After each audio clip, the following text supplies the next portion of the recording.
Miami sports music.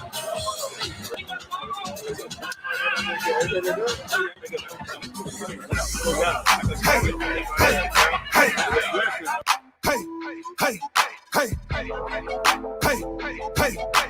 The new anthem for the new era. Fins up. Throw them fins up. Throw them fins up. Hit. Throw them fins up. Throw them fins up. Hit. Throw them fins up. Throw them fins up. Hit. It's the new era and we back up in the mix. Throw them fins up. Throw them fins up. Hit. Throw them fins up. Throw them fins up. Hit. Throw them fins up. Throw them fins up. Hit. It's the new era and we back up in the mix. Throw it up. Throw your foe up in the sky. Throw it up. Let them know that we gon' ride. Where you from? We be reppin' worldwide. BWA, stay loyal till we die. What is the come up? We been down for a minute. This the come up. We been reppin' that consistent. This the come up. Now the world gotta feel it. Reppin' so loud, whole world gotta hear it. New era. Dolphins on the clizzard, tick, tizzard, till we reach the tizzard. This a never stizzard, reppin' till we drizzard. So low D, I be rapping with this hip hop. Throw them fins up, throw them fins up, hit, throw them fins up, throw them fins up, hit, throw them fins up, throw them fins up, hit.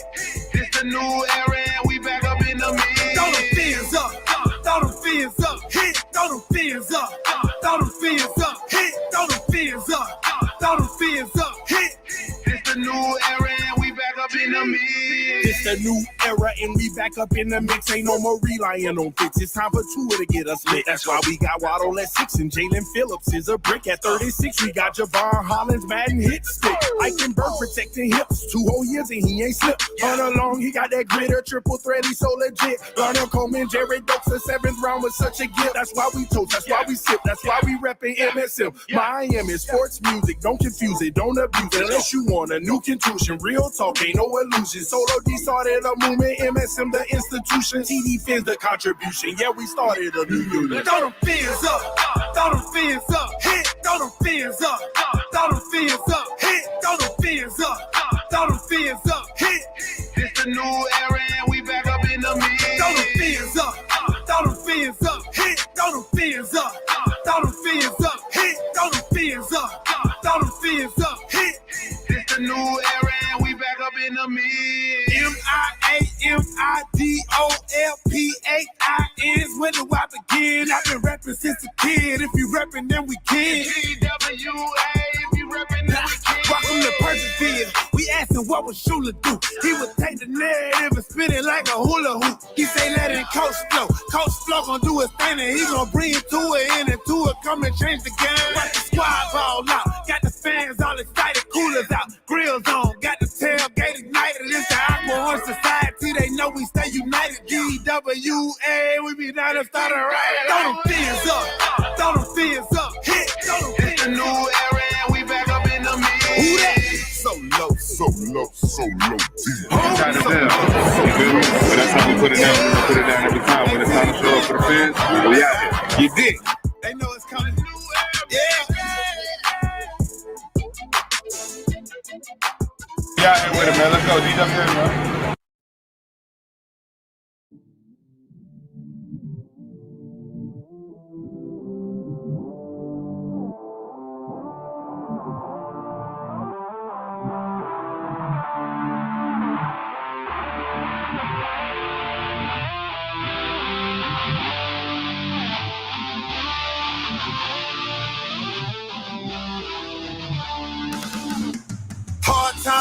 Hard times, can't stop me cause I'm all grind, can't block me cause I'm gon' shine, do the greatest shit of all time, I'm feeling like I'm shooting, play perfect like I'm shooting, put working like I'm shooting, undefeated like I'm shooting. Play perfect like I'm strategize. Stay corporate with a savage side. It ain't about winning, it can't have my time. I got no time, I only focus on the bottom line. I gotta grind, strategize. stay corporate with a savage side. It ain't about winning, it can't have my time. I got no time, I only focus on the bottom line. I gotta grind like Shula, playing for perfection like Shula, running with the winners, no losers. We are not the same, don't confuse us. We are not the same, don't confuse us. Playing for perfection like Shula, running with the winners, no losers. We are not the same, don't confuse us. Don't confuse us. Hard times, can't stop me cause I'm all grind. Can't block me cause I'm gon' shine, do the greatest shit of all time. I'm feeling like I'm Shula. Play perfect like I'm Shula. Put working like I'm Shula. Undefeated like I'm Shula. Play perfect like I'm Shula. Hard times, can't stop me cause I'm all grind. Can't block me cause I'm gon' shine, do the greatest shit of all time. I'm feeling like I'm Shula. Play perfect like I'm Shula. Put working like I'm Shula. Undefeated like I'm Shula. Play perfect like I'm Shula.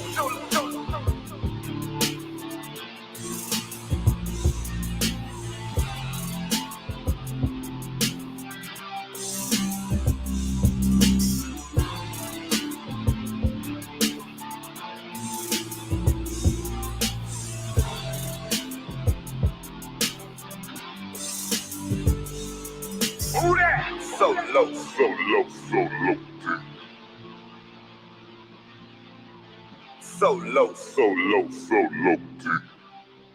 Rest in peace, Don Shula. Still perfect.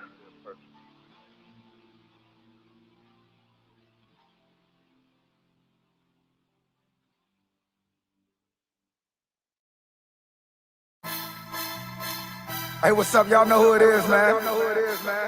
It's the Dolphins D. We already in here. Ready to turn up this year. We gon' get it. To Hard Rock Stadium. We gon' defend. Homie, this side. And we gon' defend. Let me hear you say, his squad.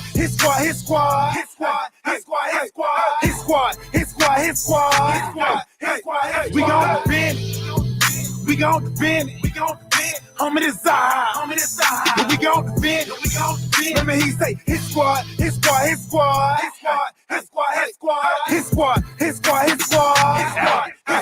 got the whole squad with me now. Train to go. Come play games if you want to. Try to crash eyes, you done took the wrong route. We gon' crash you like a stunt dude. Check y'all like 1, 2. Tap your head like your uncle. You wanna ride, stay buckle. It get loud down here, get wild down here. Turn the field to a jungle. Never disrespect the squad that's defended by a line. And some beasts on the feast on the opposition. Another line in the back, singing to the ER. Just in case you got through the first line, I'm tripping. But if for some reason it get crazy, I got watchers on the corner for my safety. Everybody here well coached. Change the weather under pressure, stay cool like an AC. Woo! But we still make heat. Woo! Was you trying to play me? We be 3+ AD, but I'm a fool so low. Can't nothing break me. Be great, only way to do great things. Hit hard, only way to make a statement. Come up in our territory, make a payment. Or be in debt with your neck, gotta play. We gon' defend. Homie, this side. And we gon' defend. Let me hear you say, his squad. We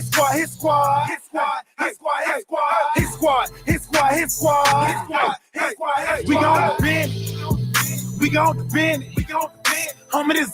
Homie, this side. And we gon' defend. Let me hear you say, his squad.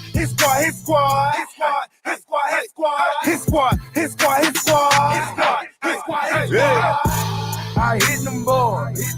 We throw them toys. And that QB. We them boys. We the realest. We go gorillas. We out here, homie. You gon' feel us. Don't make me come down. In that box. Like I'm red. I'll knock your socks. Won't play y'all boys.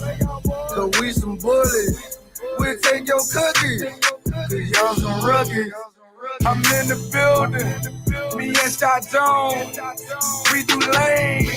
We don't play zone. We play that man. So guard your hands. I see your eyes.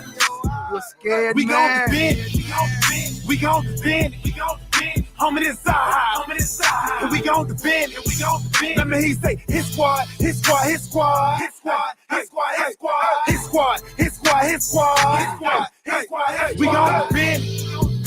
gon' defend it.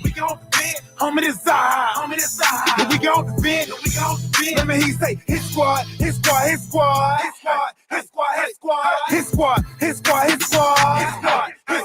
Yeah.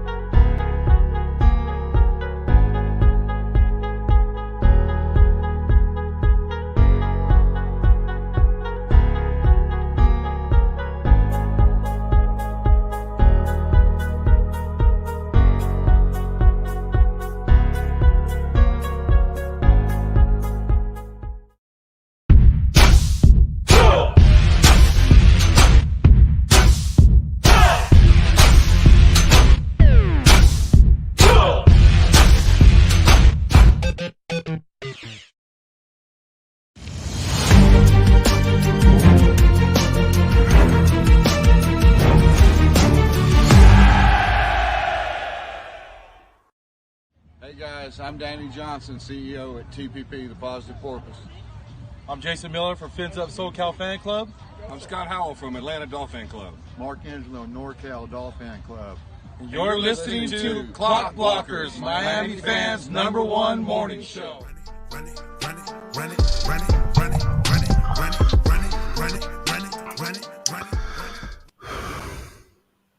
What is up, ladies and gentlemen? It is your boy, Stephen D. And,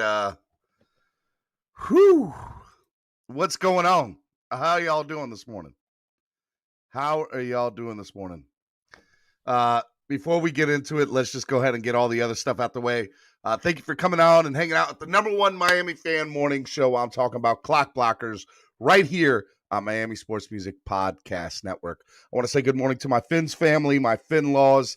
I love y'all, and I'm so glad that y'all are here this morning. If you haven't done so already on your way in, please hit that like button.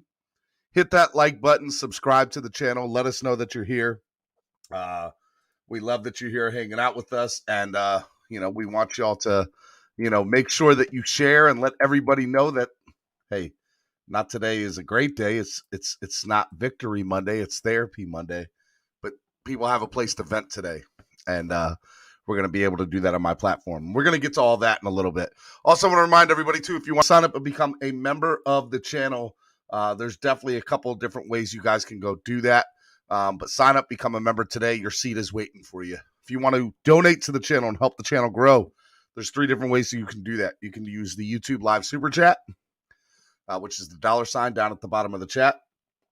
You can also do PayPal, which is MSM Podcast Network.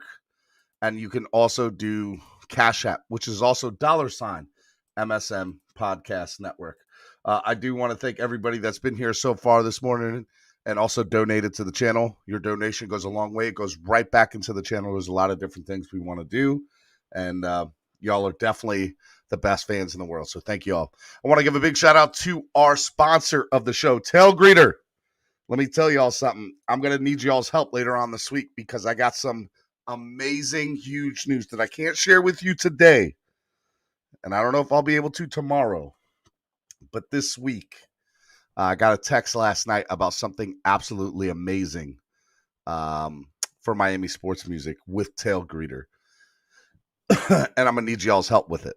So be on the lookout for that later on this week. Tailgreeter is definitely the #1 way for fans to express themselves, their love, their passion for their team and community and city. And the community in the parking lot allows everyone to be themselves no matter where they're from or what team they root for. When it comes down to it, there's no denying the allure of the game day experience, and tailgate is the glue that holds it all together. If you asked a lot of people who went to Tampa yesterday, they'll tell you that the tailgate was definitely the best part of the day. And unfortunately, that seems to be the best part of a lot of Sunday afternoons for Miami Dolphin fans. But we'll get to that in a minute. But go to tailgreeter.com, type in East 32 Dolphins Tailgate, and follow Tailgreeter on social media at Tailgreeter. Okay? Big shout out to Tailgreeter. Thank you for being a sponsor of the show. Okay. Where do I begin? I kind of contemplated, because one of the things with with basketball and hockey season is I wanted to start to integrate those things back into the show. And my plan was to do that today. I don't think I'm going to today, because there's way too many things to talk about. Let's get into let's get into my feelings first. I've been a Dolphins fan since I can remember.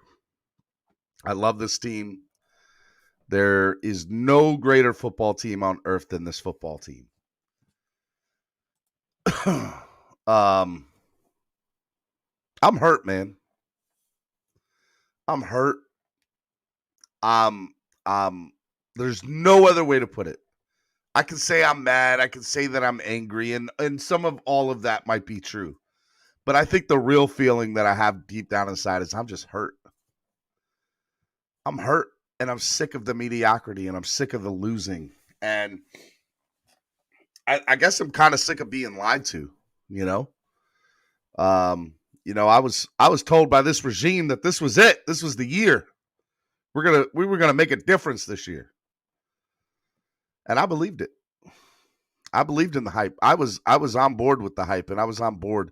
And yesterday, I had a couple of people on social media, and by couple I mean hundreds of Dolphins Twitter, really just they let out their feelings. And here's the reality about the feelings, right? Everybody feels some sort of way differently, feels some type of way differently about how this franchise is headed or the direction that it's headed in, right? So you look at the team, and there are some people that we went 7 years with Tannehill in the direction that we were going in. We went through all these different regimes and all these different quarterbacks and the direction that we were going in. I think we saw a plan with this regime and with this quarterback and with this franchise, and we're like, okay. But now that direction isn't going the route that we hoped that it would go. And there's a problem with that. There's a huge problem with that. And the reality is the things that we thought were good, aka the defense, have turned out to be bad too. Yesterday, Xavier Howard got killed by Antonio Brown. Jerome Baker was getting smashed all up and down the field. He was getting picked on yesterday. Let me state for the record, I think it's okay for fans to express themselves and their displeasure with this football team. Let's get something straight. Today, when I open up the lines here in a little bit, I don't want anybody talking about anybody's feelings about each other as far as fan to fan.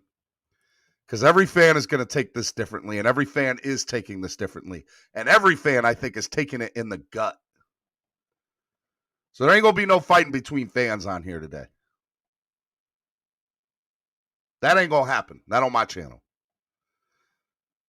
But for this morning, and this morning only, you want to talk all the crap about the team? I have no problem with you doing that. They deserve it right now. And that aggression and that anger that's real, man. That's real. But there ain't going to be no fan-to-fan hate. If somebody gets on here and says something you don't agree with, so be it. Let that be the case. This is Therapy Monday. We're going to let everybody get off their chest what they got to get off their chest. And some people are going to say some stuff that are going to rub you all the right way. And just so y'all know, the swear jar is in effect, okay? So if y'all want to go ahead and put your credits in for the swear jar now, go ahead. Because I'm not getting rid of the swear jar today. We still want kids to be able to listen to the show. I'm just hurt, man. I feel like they actually did the game plan that – here's the reality. They played like they played yesterday in the first 3 quarters against, the Indianapolis Colts and the Vegas Raiders. This loss doesn't hurt as much because we win those 2 games.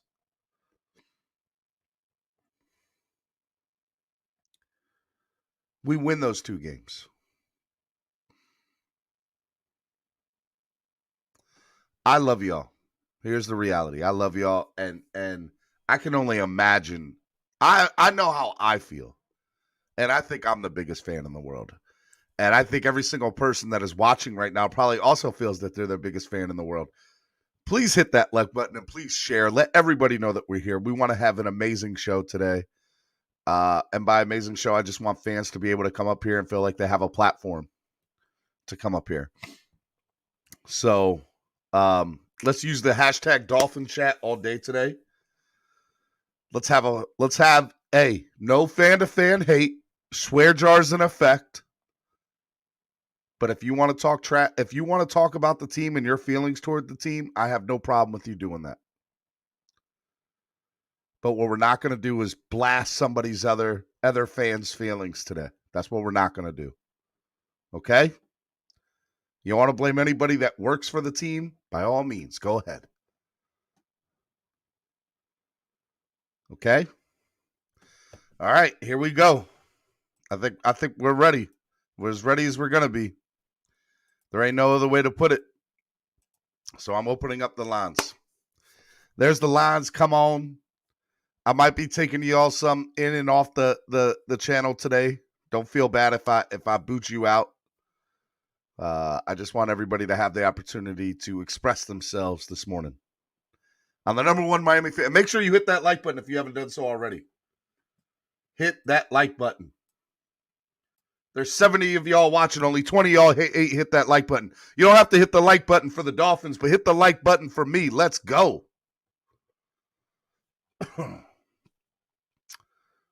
The invite is in the channel. Y'all come on. And y'all, hey, we're going to have a therapy session. This is y'all's show this morning. Okay? All right, first person we're going to bring on is Pamela. What's up, Pamela? Hey, everybody. Good morning. Good morning. I think we need to hear from you first this morning. That's what that sounds like. Oh, well, I'm just glad I get a chance to, say something and get it off my chest a little bit. Doll fan for life, not changing anytime soon. The whole doll fan with an attitude, yeah, that's me. I definitely have an attitude. Now my attitude really stinks. But nothing wrong with that. Yeah. But yesterday the things that I saw that I liked was the O-line giving time. The thing I didn't understand was Jacoby actually looked pretty good in the first half. He made some nice moves and nice throws. Under pressure, I thought he did pretty good. And then he gets hurt, and you see Sennett over there, warming up, and then he calls him off.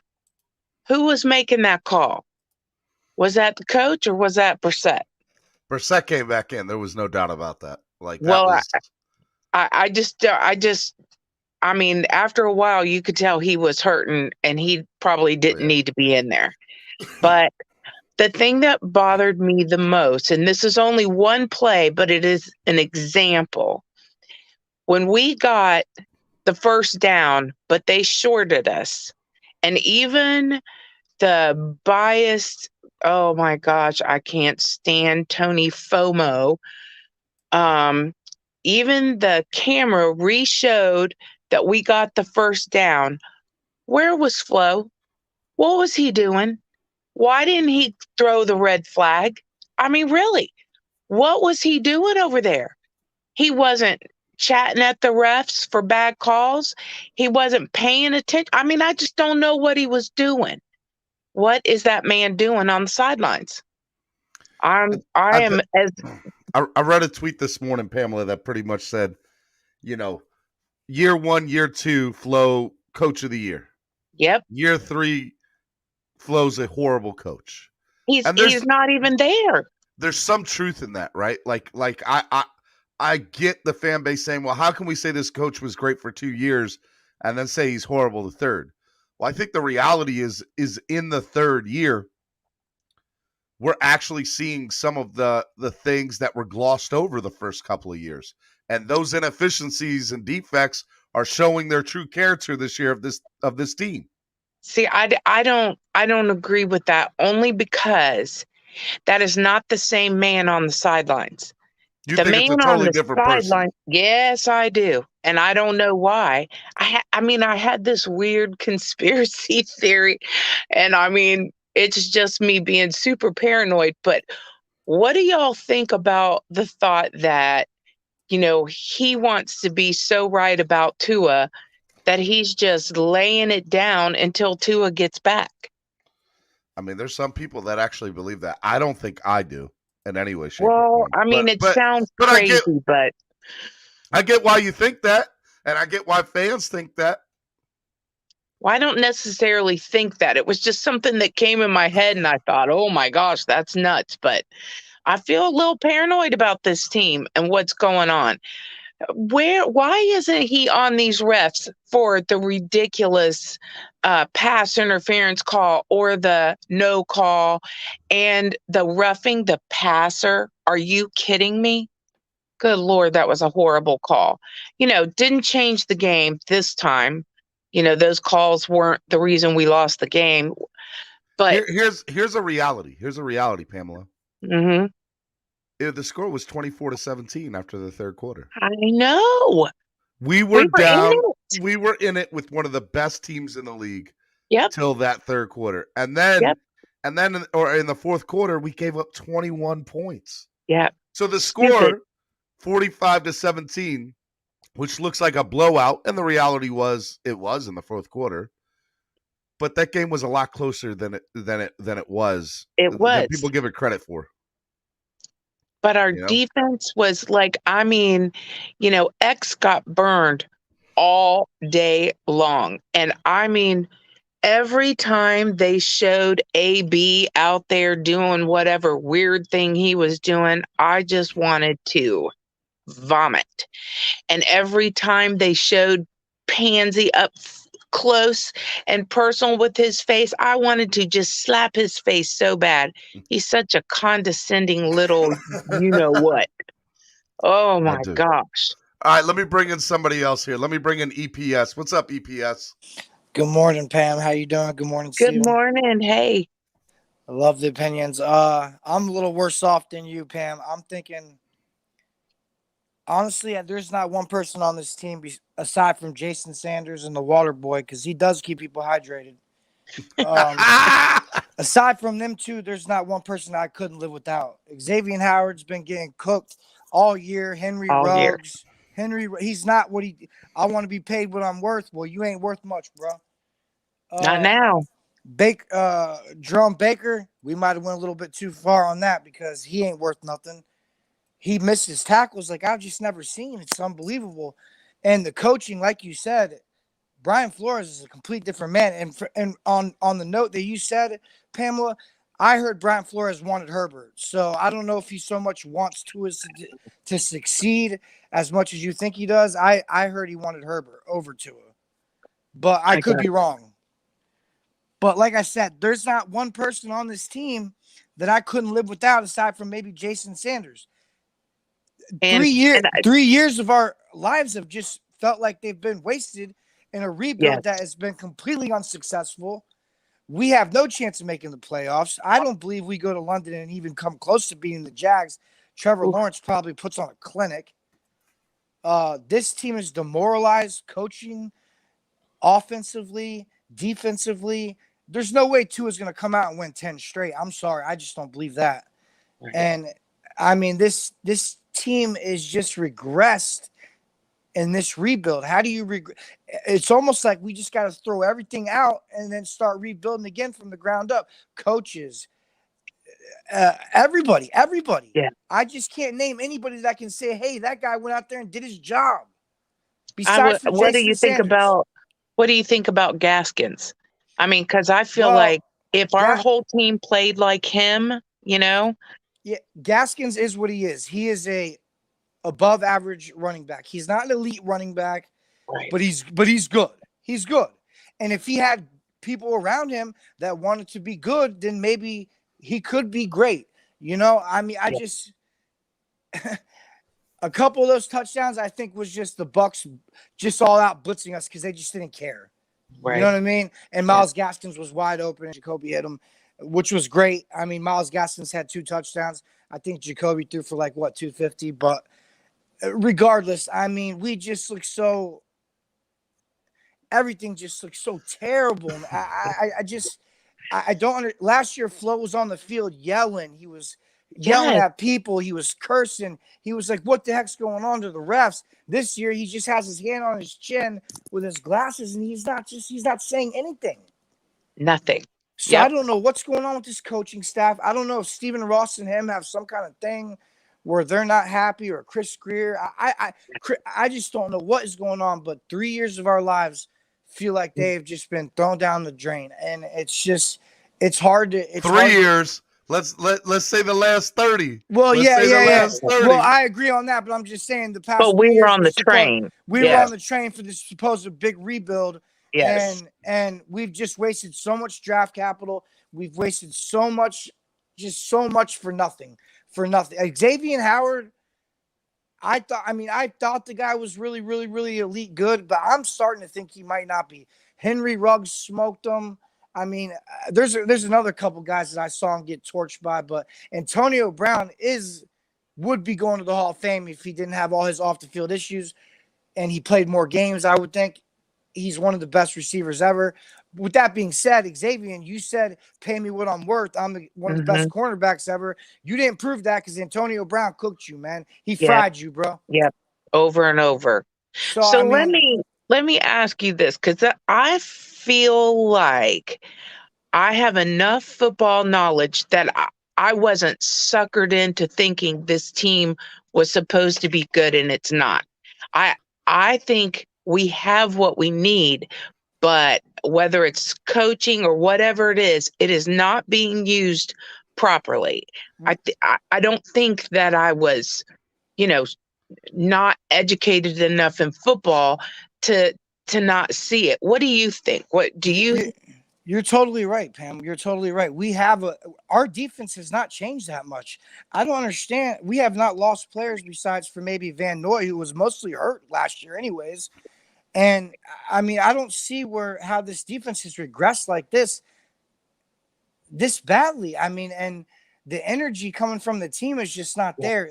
I mean, Brian Flores, like you said, I mean, it's just on all assets of the ball. It's just terrible. I mean, I think this team is good enough, and I do think that we have to go down and say this is coaching. This is a badly coached team. This team is badly coached. We had the penalties that we're having this year compared to last are astronomical. Everything is just worse. Yeah, we're 30th in the NFL in defense, which is just befuddling. I think we're last in the NFL in offense, which is, I mean, whatever. I mean, that's neither here nor there. But like I said, you usually have a person on your team that you're like, Zach Thomas, Jason Taylor, somebody that you're like, hey, I couldn't live without him. But I can't really say that about this team right now. All right. Before I got somebody in the back, but before I bring them on, I just want to remind everybody in the chat box, there ain't gonna be no fan-to-fan hate today. The reality is, let me just remind y'all, everybody is pissed, everybody's upset, everybody feels some type of way, and no fan, in my opinion, no real fan, which I think are people for the most part that watch the show, are wrong in their opinion. They just might have a different opinion than you. People are fed up. Let them vent. That is what today is for. Let people vent today. They need to get it out. There ain't going to be no hate in the chat box.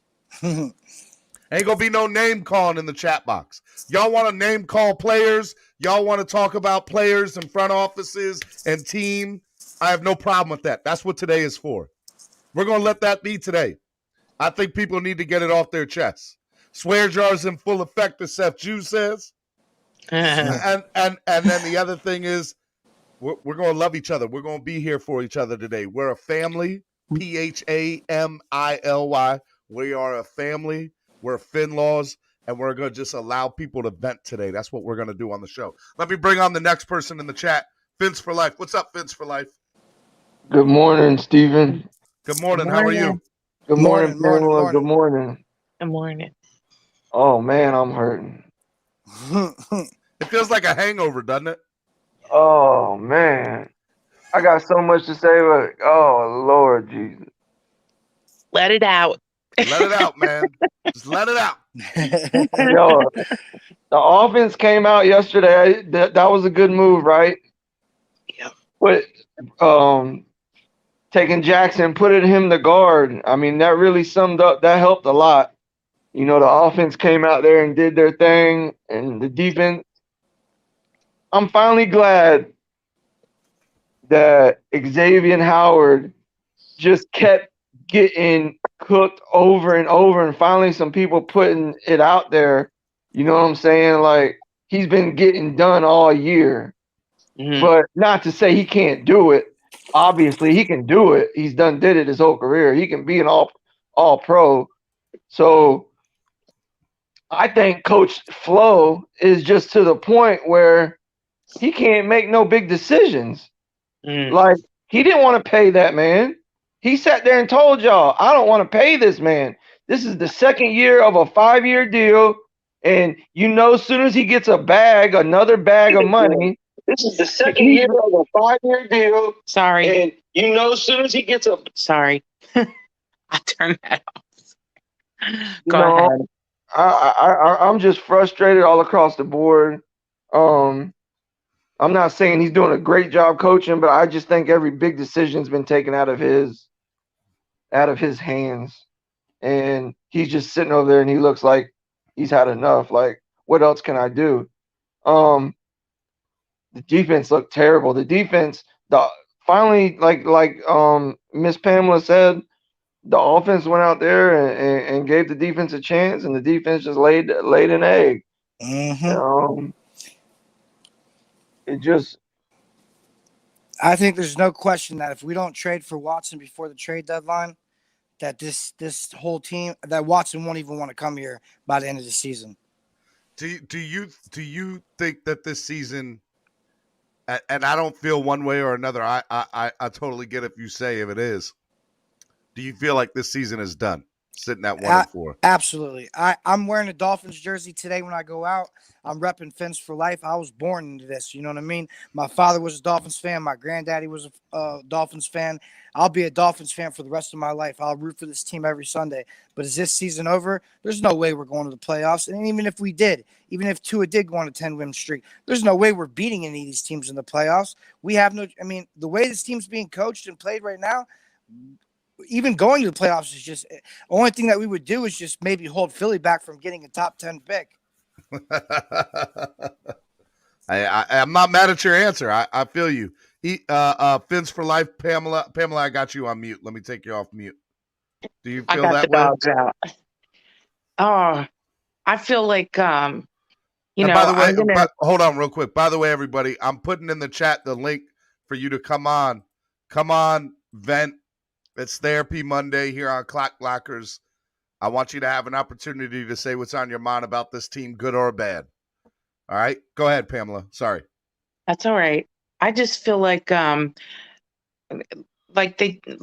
was just said, that I'm going to be a Dolphin fan no matter what. There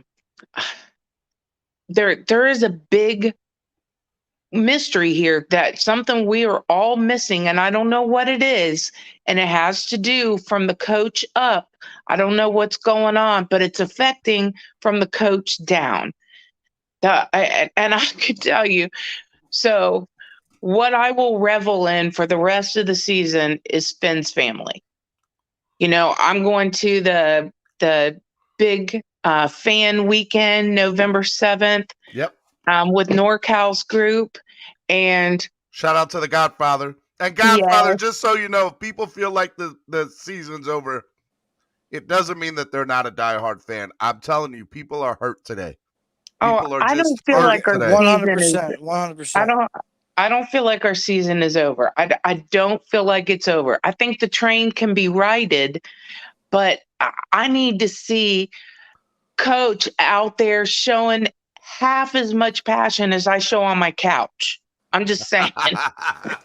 Absolutely, Pam. Absolutely. But I'm gonna relish loving on the Finns family. That's what I'm gonna relish. And Steven, thank God for this family, because I mean, you know, coming on this show and talking me off the ledge. Yesterday I was calling for Brian Flores' immediate termination. I mean, I was so furious. I feel like people. I feel. Here's the reality. So I'm glad you said that. I'm glad you said that. Here's the reality, right? I feel as though that I remember me years ago, right? I remember how mad I used to. I mean, look, I'm mad now. Don't get it twisted. I'm mad. You ask my wife. Sundays are not good the last few weeks in my house. I don't, and it ruins the rest of the Sunday. Like, I don't want to watch football. Like, she's like, I want to watch the Steelers game. I'm like, I don't want to watch football the rest of the day. So we watch movies the rest of the day, and that's not a diehard if you think it's over in week 5. That's not true, Mark. Mark, I love you, but if fans think that it's over at 1-4. One fumble away from being 0-5. Let's put that out there. Two things, Mark. Number one, the reality is they have a right to feel that way. The team is 1-4 and they look horrible. Number two, I also think that next Sunday they're going to still be there in front of their TV, rooting and repping their team and ready to be 2-4. And just let that be what it is. Let that be what it is. I'm not going to call out anybody's fandom for that. All right, real quick. I got somebody special in the back room. The man who created DWA. You know him. You love him. My brother from another mother, Solo D. What's up, Solo D? Man, damn, Steve. I need to join the therapy session, man. Well, first of all, you just said the D word, so that's $1 for the swear jar. First of all, damn is not a cuss word. It is. Thank you, Solo. Thank you. Especially on Therapy Monday. All right, matter of fact, ain't no swear jar today. No. You don't overtake things around here. You ain't the boss. Hey, man. Damn is something that holds water back. Right? That's what we're going to be technical. Tell them, pal. Go ahead, Solo. Tell the people how you feel. Listen, man. I'm numb, bro. I'm numb to it. Like, at the end, those last couple touchdowns, I didn't even react, man. I wrote that on Twitter. I'm like, bro, I'm numb to this. Like, when they started, taking off in the end, I didn't even react. I was just looking. And that's crazy for me. You talking about somebody that punches walls, screams, you know what I mean? Like, I'm numb to this, man. I'm just getting used. Yeah, like, I'm getting used to it. I just look. I think I even laughed at one of the touchdowns. And they could have scored again in the end with their backup quarterback. The one for the clock, they would have scored again with what's his name, Blaine Gabbert or whatever. Man, like, bro, it's crazy, man. But this is what I want to say, because I told somebody this on Facebook, man, because I'm watching. It's like becoming a thing, bro. We like fighting each other and all that.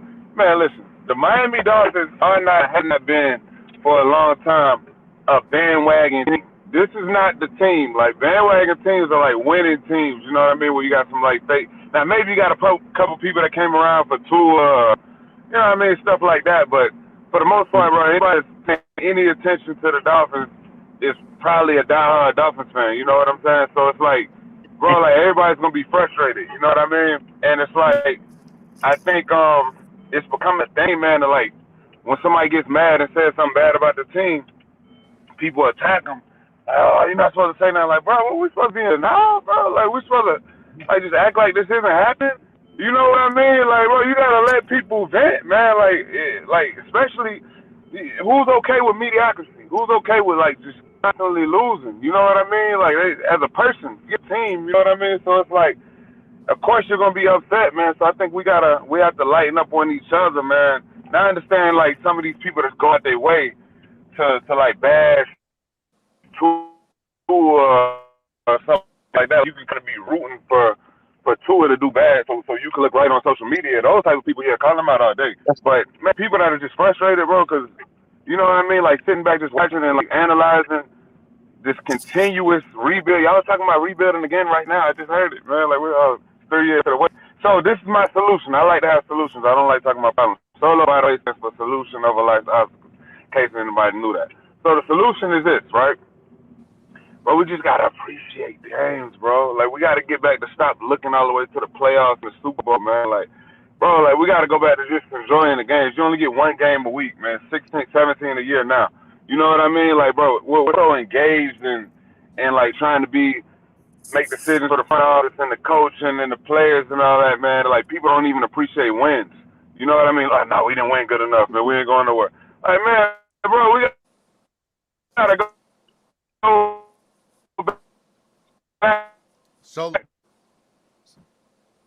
Solo, you're breaking up. You're breaking up, Solo. But he's right with that one step at a time. Don't start at 0 and look to Super Bowl. Start with one game at a time. But I want to see, like, I want to go and talk to Flo myself. I want to sit and get in his face and say, like, what are you doing, dude? I think Flo might get scared, Pam. He should be scared. Solo don't want that. All right, let me bring in some other people to the line here. Let me bring in Showtime. What's up, Showtime? What's up, man? Good morning, everybody. Morning to you. How are you, man? I'm good, man. It's a tough loss, but I don't want to be negative. At the end of the day, I think we all knew that we weren't ready yet, because I listened to your show and all the other shows, and from the most part, I heard everybody say that 10-6 we were pretty lucky. So I think we might actually be where we are. And I was thinking about when training camp was happening in Showtime, we lost you. Everybody's driving to work this morning. Go ahead, Showtime. Showtime, we lost what you said, that last part of what you said. The last part I was saying, I was concerned when I heard that Brissett was ripping up the defense in training camp. I was like, I don't know about that. But in the back of my mind, that was a red flag. But I was like, maybe he's really good, because people were saying that he was kind of on par with Tua, which he's not, which is obvious now. But I don't think this.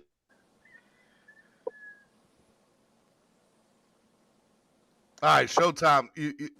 All right, here we go. Let me. Yeah. You keep on breaking up, Showtime. I'm sorry, somebody keeps calling me. But I was saying that. Tell them to stop calling you. Tell them that you're on the #1 Miami fan morning show, and you got things to do around here, Showtime. Yeah, this is the #1 Dolphin show. You know what I'm saying? Everybody has to get together. Everybody, Miami needs to come on here. You know what I'm saying? Sing your praises, because you're doing a good job. And I appreciate it, man. Thank you. Look, they still calling him. They keep on calling him. Must be. Showtime, that might be an emergency. You might have to take that one, dog. Nah, they gotta hold on this Dolphin time. But I was saying that Flo just needs to be aggressive again. I need the blitzes. I'm saying the disguise, the stuff that we used to see. I don't. You know what the defense is missing is the sauce. It used to have like a swagger to it. I don't see the swagger anymore.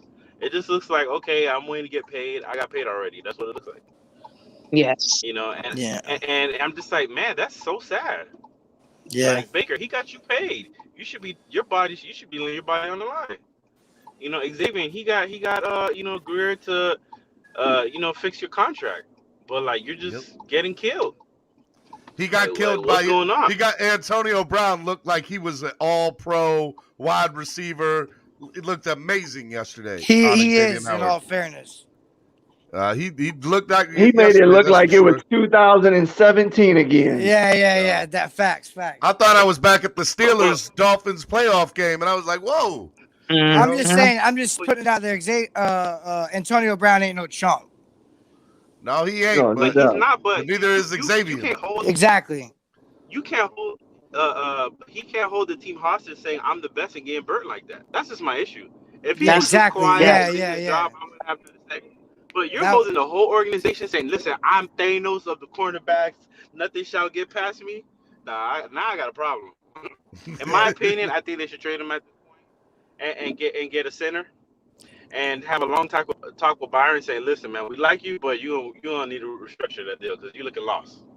how Because about we're Xavier and paying two? too much for the How about Xavier and two Xavier first to for where? Watson? Xavier and two first for Listen, man, Watson. at this point, Oof. I feel like even if we get Watson, we're gonna see the Wildcat or something crazy, and everybody's really. Then what everybody's gonna say? And then Watson gets hurt. You guys are gonna be pissed. That's what I'm saying. Like, Yeah. I don't care Yeah. who's back there. I just feel like the coaches are just trying to be too cute and too smart. I don't think the season's over. We have too much talent. Phillips, he got his first sack.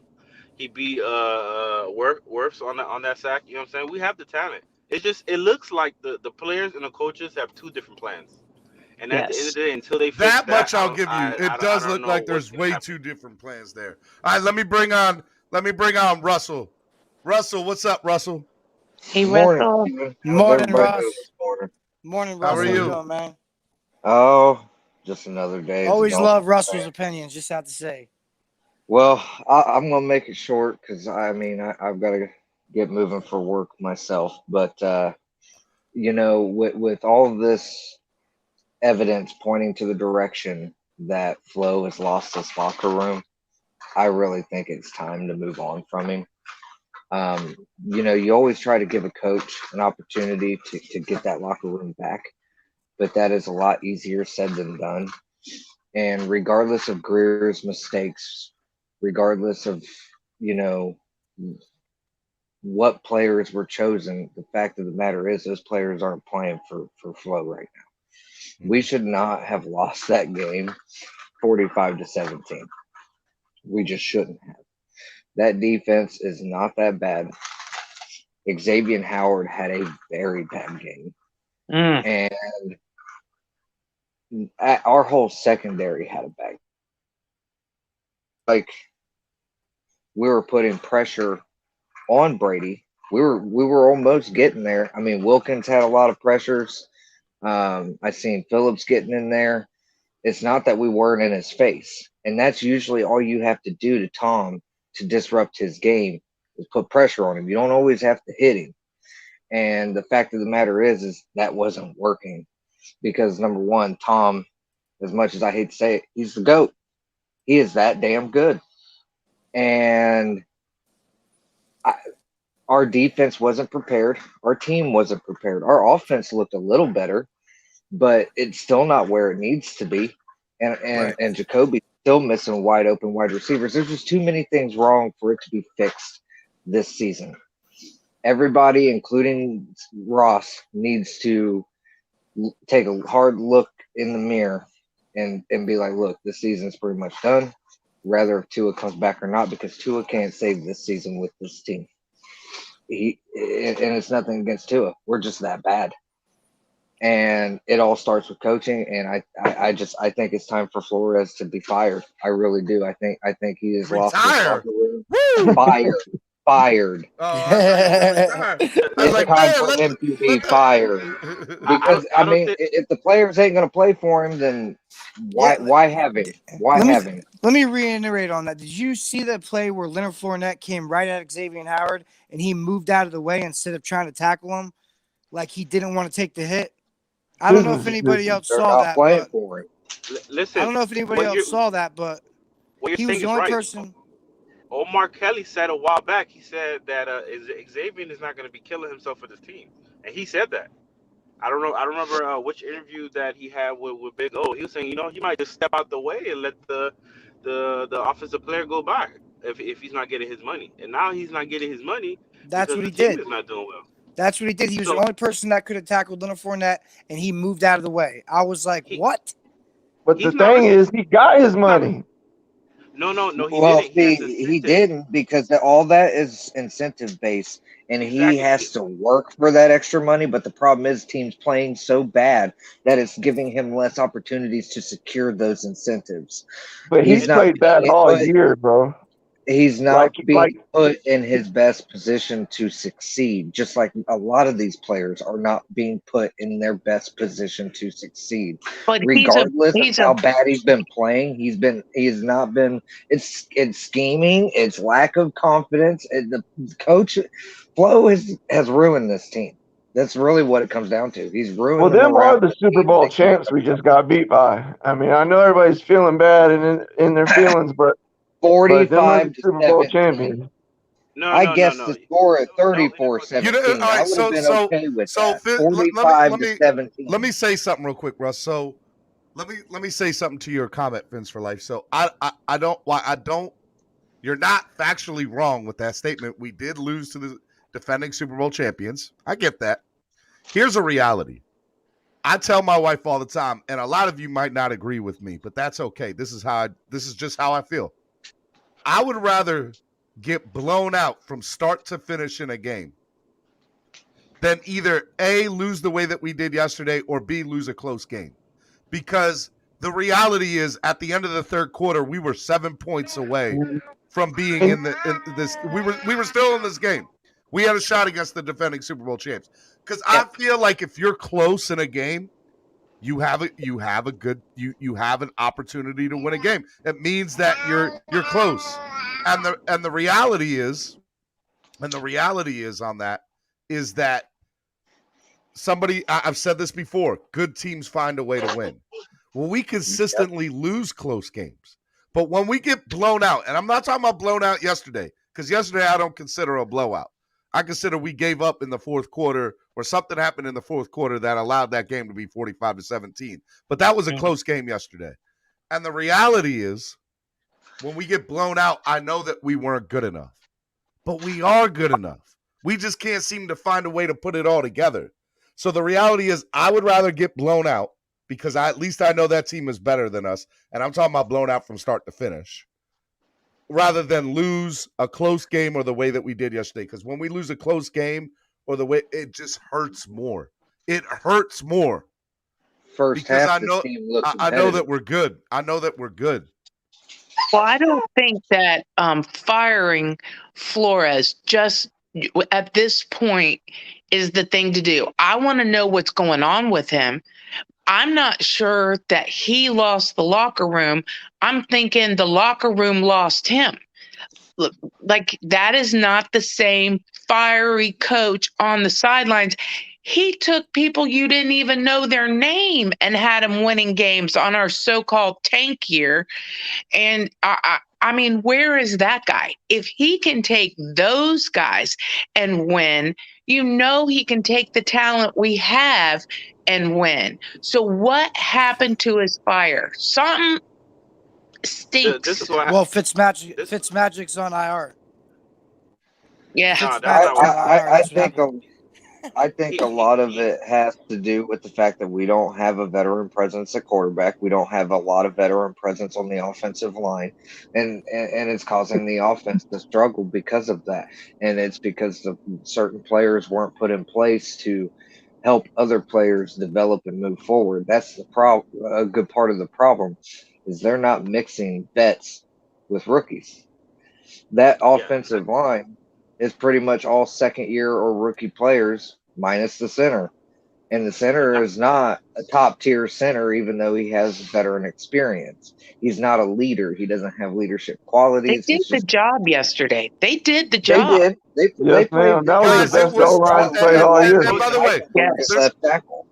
I'm not getting on anybody for their opinion. I feel I want everybody to feel comfortable to agree to let out whatever they want to let out. But I do want to remind people, after the third quarter, the score was 24-17 against the defending Super Bowl champions. We were in it. We were in it, point blank. The offense kept coming back, man. I mean, the offense came to play. Yeah, it was like the defense lost us that game. They're not getting stops on third downs anymore, or getting interceptions. What about that? Our defense is like nothing. We never had an amazing D line. So now, without those interceptions and those stops on third down, like, we're screwed. Well, why is Flores not up in the ref's space? Because we had several times we had stops, and then here comes how late should they be able to throw a flag? I I mean, really. Oh no, I Like know if you there was a call yesterday. I forget which one it was, but I was like, man, that was so late throwing that flag. Y'all I had a had time to conference and go, everything. yeah, I had time to go get a sandwich and a drink and come back to the couch and, oh, here comes a flag. Are you kidding me? I mean, Flores, I don't understand it. The reffing has been horrible this year. I'm not blaming the reffing for our loss yesterday, but it doesn't help. And if you're already down and you're already playing against a really good team and you've got the referees being so full of crap and your coach is just standing over there taking it, come on. Yeah. I think Not Flores is All like right, that new manager at your job that everybody loves until he screws a couple people over and then like tries to give motivational speeches and everybody's just like talking under their breath. This guy's full of crap. That's what it looks like to me. all right. That's why you don't see him doing that rah-rah stuff. Let me They're gonna look at him like he's a joke. let me bring Yeah. in Go Dave. ahead. Let me bring in Dave. Dave, what's up, Dave? Dave, Hey, you what's there? up? Hey, What's what's going up? on, man? Welcome to the Hey, show. nothing Tell much. Hey, what's on I your just got mind, a few man. Let it things, out. a few feedbacks. I just feel like I was listening to Pamela. She was saying, Flores was winning with a bunch of guys that we didn't heard of, but I feel like it's two sides to the coin. And I feel like Flores, he did brought some energy at that time, but it was mostly Fitzpatrick. Now Fitzpatrick's gone, and this team right now has lacked a lot of heart. I watched the game yesterday. We allowed one punt. One punt is unacceptable. The offense, I won't blame it too much, but I would say maybe it's because the defense lacked faith in the offense, and there's many factors going on in this team. We right now, if you haven't noticed, we allow in the NFL the most explosive plays. This defense have allowed plays over 25 yards. I think it's like where we have allowed 20. We played 5 games. This is maddening, and I don't know if any of you have taken into consideration every quarterback that is exceptional, mobile, and can throw. They have put up an astounding 30 points per game against us. 30 points. Kyler Murray did it. Lamar Jackson, um, Patrick Josh Allen. Mahomes, Josh Allen does it like 4 times a year, and it's like, is it really like is Flores really the defensive mind coach that we all think he is, or is it He's just supposed to be. I think he is. The problem is I think he's delegated too much of the defensive play calling to Josh Boyer, and he's okay? being a head coach instead of a defensive coordinator, which is what I think Flores truly is. He's a defensive coordinator. He's not a head coach. Hey, real quick, again in the chat. No hate on hate. No fan hate on hate. We're not gonna do that. We're not gonna do that today. No fan on fan hate. Not gonna do that. If I start seeing it, I'm gonna start kicking you out of the chat. I don't do that. You know I don't do that, guys. But today's not the day for that. Today I is think we've all let been us through all. enough Yeah, dealing with I this get it. team. We're not hating on fans today. We're gonna let fans say whatever they feel like they need to say Except about the team. delusional About the Patriots team. fan. Except delusional Patriots fan. You can hate on him. We do like delusional Patriots fan. But he's all I right think though. deep down he's a Dolphins fan. Yeah, he's all right though. I like him. He's all right here. And guys, do I mute people? Do I let people say what they want to say, right? Nah, Yeah. Steven's real talks. It's very rare. So if when I'm you telling mute you somebody. that I'm gonna start muting y'all, that means I don't want to see it this morning. Yes. All right. Steven's 100, man. If he tells you he's Would you guys agree that even though we were 0-7 in 2019, that this team played with more heart and more energy and more effort, even though we were losing in 2019, even before we hit that streak towards the end of the season, and that's when the whole turnaround started, or at least so we thought. right? Don't you feel like during that 0-7, even though we were losing, we were at least trying more? There was more effort, more energy put I into definitely it. do. I think it's all worn off. I think this Flo has season, worn out his welcome. this season it seems to hurt more than it has in the past 5-6 years. For some reason, I don't know why. This season was supposed to be the be all end all, There was and expectations. there was Yeah, very high expectations, and it hurts more than it did in 2009. You're absolutely right. the way Solo Yeah, D put it, man, like we got to get back to week by week. Like after week one, it was over half, and I'm not going to the fan base, Steven. Don't mute me now. All right. Um, Be careful now, Fist for life. I'm not playing today. um, yeah, I mean, I don't know who I heard, but I heard some people talking about we didn't win good enough. How long has it been since you could? A win is a win. Yeah, how long has it been since you could go to New England? I don't care if they got a rookie quarterback or not. Go to New England and come out with a W, and it's not good enough. So Solo D put a little in perspective for me. The way he put it, like the first win of the year, we were taking that for granted. I agree. I thought about that too when Solo said that. He's absolutely right. We need to get back to the small things in life, like the right, things that we just don't appreciate usually. Let me. Go ahead. I got Matt in the back. Matt, I'm gonna bring you on in a second. I just want to address a comment in the chat. So Kane Snow says, Steve, it's the same haters same haters hating on quarterback one because they jealous he's not playing. But these people do the same every day. That is getting so old. Where's the unity of the fans at, bro? So all right, let me break something down for you, Kane. When it comes to quarterback one, no matter who it is, whether it's Brissett, whether it's Tua, it don't matter. Okay.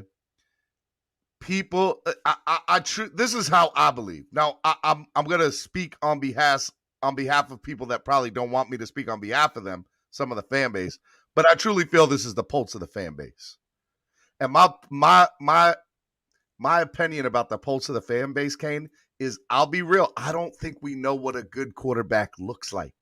I don't think we know what a good football team looks like. We think we do. We see it from afar, but we've never had one in house. So how is everybody gonna come together when everybody has their own version? See, people's perceptions are different. People might perceive last night that Patrick Mahomes looked bad. There are some people that might just say Patrick Mahomes had a bad game.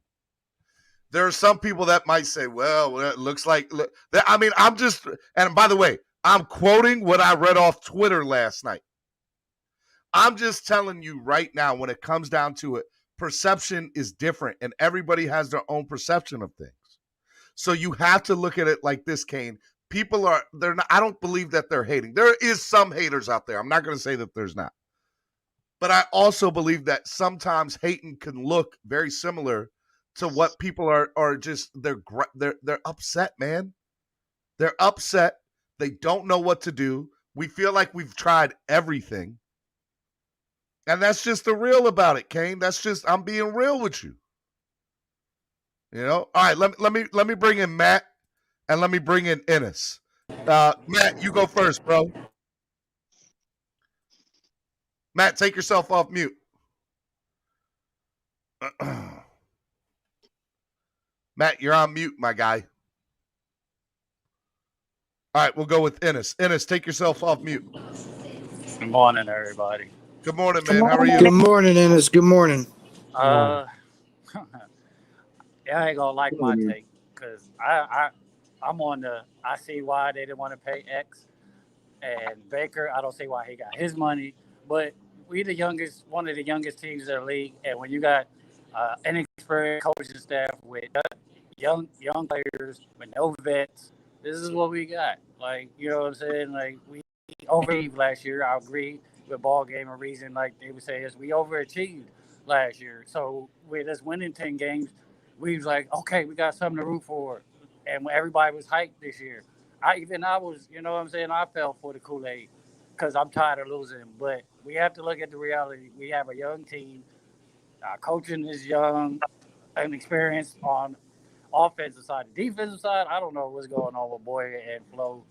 Like, I was a Flo guy, but now he's starting to make me mad because you're not your side of the ball, especially is killing us after a good day from the offensive line. Finally, it wasn't the best, but it was an improvement from what we were seeing, and the offense was moving finally. And y'all, even though it's Tom Brady, we know that it was the GOAT, but it was no fight. Like, to allow Anthony Brown off the line with no bump. Come on, I don't see that from X. I've never seen that, and I think he's checked out. That's just my opinion. I would trade him and get what we can get for him now. That's why they didn't want to pay him. Everybody was screaming, "Pay X, pay X." This is why they didn't. They knew that was a fluke year for him. We all love the shiny car and all that. And 1 year, good year from him, we all screaming, pay him, pay him. But he's been here how long? Like, come on. Like, he's been injured or whatever. But 5 years. he doesn't deserve to stand and say, hey, I deserve this because you did 1 year. You've been here for 5 or whatever years. You know what I'm saying? Like, 2016, I think, is the year we Yeah. drafted him. 5 years, right? yeah, you've been here. How many we stuck by you and paid you when you was injured, and you had one good year. You want to make demands, then come out after you get paid and you stink up the joint. Nah, you don't get no pass either. If we go hard on Tour, we need to be going hard on X, Baker, everybody. That's just me, man. I'm tired of it. Like, Baker should have never got that extension. Not he for never got not that. not That's why that they was not that holding kind of out. money. Now They everybody see overpaid why they for was him. holding out.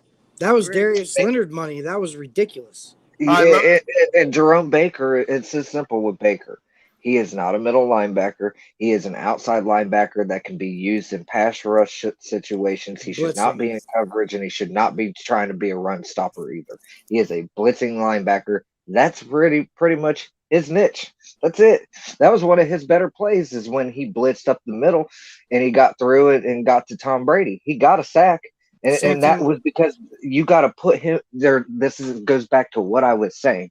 This team is not putting players in position to succeed. And this all starts with Flo. And Flo knows defense well enough that he needs to stop playing people out of position. He's done it with Phillips. They had him at outside linebacker. They should have put him as a DN, hand in the dirt, and had him rush the passer this whole time. Now, has he grown from this experience? Yes, he has, because now he's more of a versatile player. But his niche is rushing the passer. Everybody made such a big deal about how we needed edge rushers. We went out and got them, but then we don't use them right. And they wonder why we don't succeed at anything. It's because of coaching. It all starts there. And Greer has made some very poor choices drafting. And I think it I all can't started say with that. Austin I can't Jackson. say he made poor points in drafting. They young. We still got to Egg learn. They're monogamy. young. They're not going to come in and all be all pros coming in from the gate. We have to give these young boys time. They are first and second years, third years most. I have a question. With that kind of thinking, with what you know now, would you have done more to trade up for Wirfs, or stuck by and kept Austin Jackson at 18? I'm sticking by the guys we got. I believe it's coaching. I would have Because traded if up you for look at the Wirfs. rub This is routes what they I was wanted doing from them. yesterday, I seen them in previous games pass that off. But yesterday they wasn't passing it off. Why? See what I'm saying? These are the questions you got to ask. I've seen them pass them rub routes off. X and whoever was playing on over there. I seen them pass it off and not get crossed up. But why yesterday was it an issue? That's coaching. That's not the player. All right, let me let Matt go, and then I got somebody that y'all know and love in the back room. So Matt, go ahead, bro. I feel like we're about to have a TV presence. Matt, you there? I think something's wrong with his microphone. Oh, there he goes. There you go, Matt. What's up, Matt? Hey, man. Thanks for putting me on, man.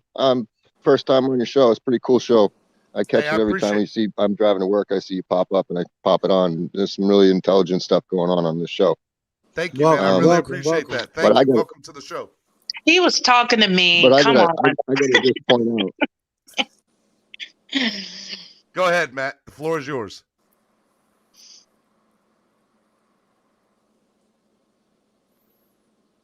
Where'd you go, Matt? Where'd you go, Matt? He said he was driving to work. He's probably in a dead spot. We need to see what Noah got. All right, Matt. All right, Matt got it. All right, hold on. All right, let me bring in Pete. What's up, Pete? Pete. Hey, good morning, everybody. Thank you for having me up, Steven. Before Pete goes, I want to remind everybody, this is Therapy Monday. There will be no, I will not tolerate fan on fan violence today, fan on fan hate, none of that is going to go down today. Now, if you don't like what Pete says, just ignore Pete. If you do like what Pete says, hit that thumbs up because there's over 100 people in here and I only have 56 likes. So I need y'all to hit that like button. Steven, Come on, like button. for that, buddy. You know what? Pete, I fully expected us to win this game, right? I also didn't expect us to lose it like this. But here's the thing I want to bring up to you guys on the panel and people out there in the chat as well. I'm sick and tired of these training facility, these doctors, the medical staff. Bro, it's like Preston Williams goes in, he's limping off. The other tight end is limping off. The same play Preston Williams limps off, we got Gaskin limping off. I mean, everybody is as fragile as glass on this team. But I want to give a big shout out to Jacoby Brissett. Man, I love this guy. Like, the toughness he showed, right? Hold on, Steven. Nah, he played too I'm just laughing. This guy played on one leg, dude, with a bad offensive lineman. Like, I don't want to hear people dog this man. He's doing his best with the best that he has around him, including all the glass receivers getting injured. Like, I don't get the Devontae Parker not playing. It tightened up. At least decoy, do something. But this team be so quick to drop you and put you on the inactive list. It makes no sense to me. One of you guys, when I was in the back chat, in the back room, I heard one of you guys bring up Noah Igbenogany. There's no reason. I don't care if he can't cover. There's no reason for this guy to be inactive. It really isn't. Have him on special teams. Exactly. He could tackle better than Mac Hollins. And Jerome Baker. And Jerome Baker. Should have got that corner the way our corners playing yesterday. All right, Matt, you there? Yeah, man. I just want to point out, when it comes to your offensive line, yesterday, you look at Tampa and you look at Miami, and it was like playing tiddlywinks against the Green Giant, man. We got kids. I don't understand why they don't put any effort into that offensive line. In 15 years, they haven't done shit. Hey, swear jar, Matt. Swear jar, Matt. Oh, yeah. You're the first person to do the swear jar today, Matt. Oh, I know it, but man, I'm heated. 30 years of watching this team and do nothing. Hey, look, here's a reality, Matt. You're part of, I believe, of the majority. People are sick of the same mistakes over and over and over again. It's not like this is something new. This is the same thing we've been dealing with for 30 years. Facts. Yep. We lost incognito over a bunch of garbage. Caught myself there. Yeah. We that should have been something that got taken to a different level instead of the direction they took it at the time. We lost a complete season over that, and they should have energized that locker room over it and got rid of the problem. And it wasn't incognito. It was the other crazy So guy. you look at what he's doing in Buffalo. He took that line to a whole new level. And then we were all complaining about Pouncey at the time too, when Pouncey was here. So we lost some people I would kill to have Mike Pouncey back. We lost people. I used to complain about Mike Pouncey a lot as well, but my only complaint wasn't his talent or his game. It was look how I have to go back to the training medical staff again. Listen to this. We never practiced with Mike Pouncey. The guy never practiced. That's the only issue I had. He never practiced.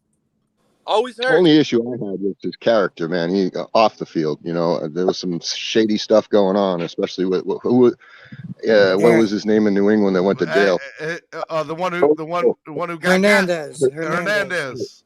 That was his boy. Yeah, him and the brothers, they were friends. But Pete's right, man. Pete's right. I don't understand. Does Devontae Parker just get hurt walking to his car? Boy, Devontae Parker. That man just thinks about running and gets hurt. Everybody's on IR. Like, Yeah, I mean, but what? then Preston Williams looked good, man. Yeah, he was looking good. Then he just limped off the field. Well, he got to get back in game shape. You know, that was his first game back in what, like a year? He came back after he limped off. By the way, Preston Williams, when he's on the field, is good. I like Preston Williams. He's a beast when he's playing. But what is the best? What do they say? The best ability is availability, something like that. How's the saying? Yep. And he's Best not available. accountability is You can't be good from the bench.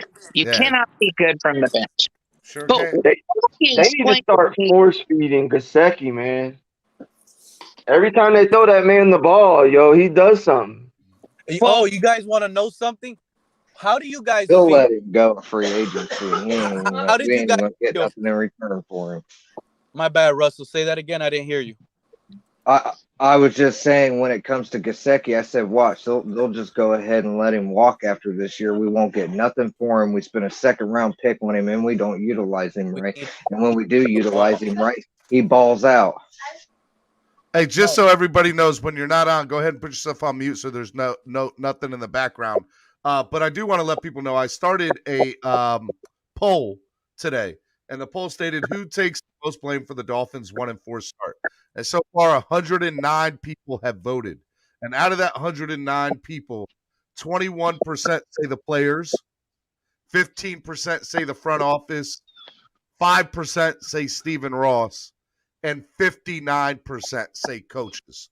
So 59% of people say that the coaching is to blame for as the most to blame for the Dolphins' 1-4 start. How can they sit here, Let me Steven, say this and about all the the blame on coaching when our coachings are dealing with not even the starting quarterback in all reality, right?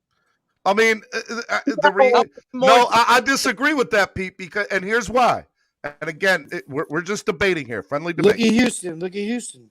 Talk to me, Steven.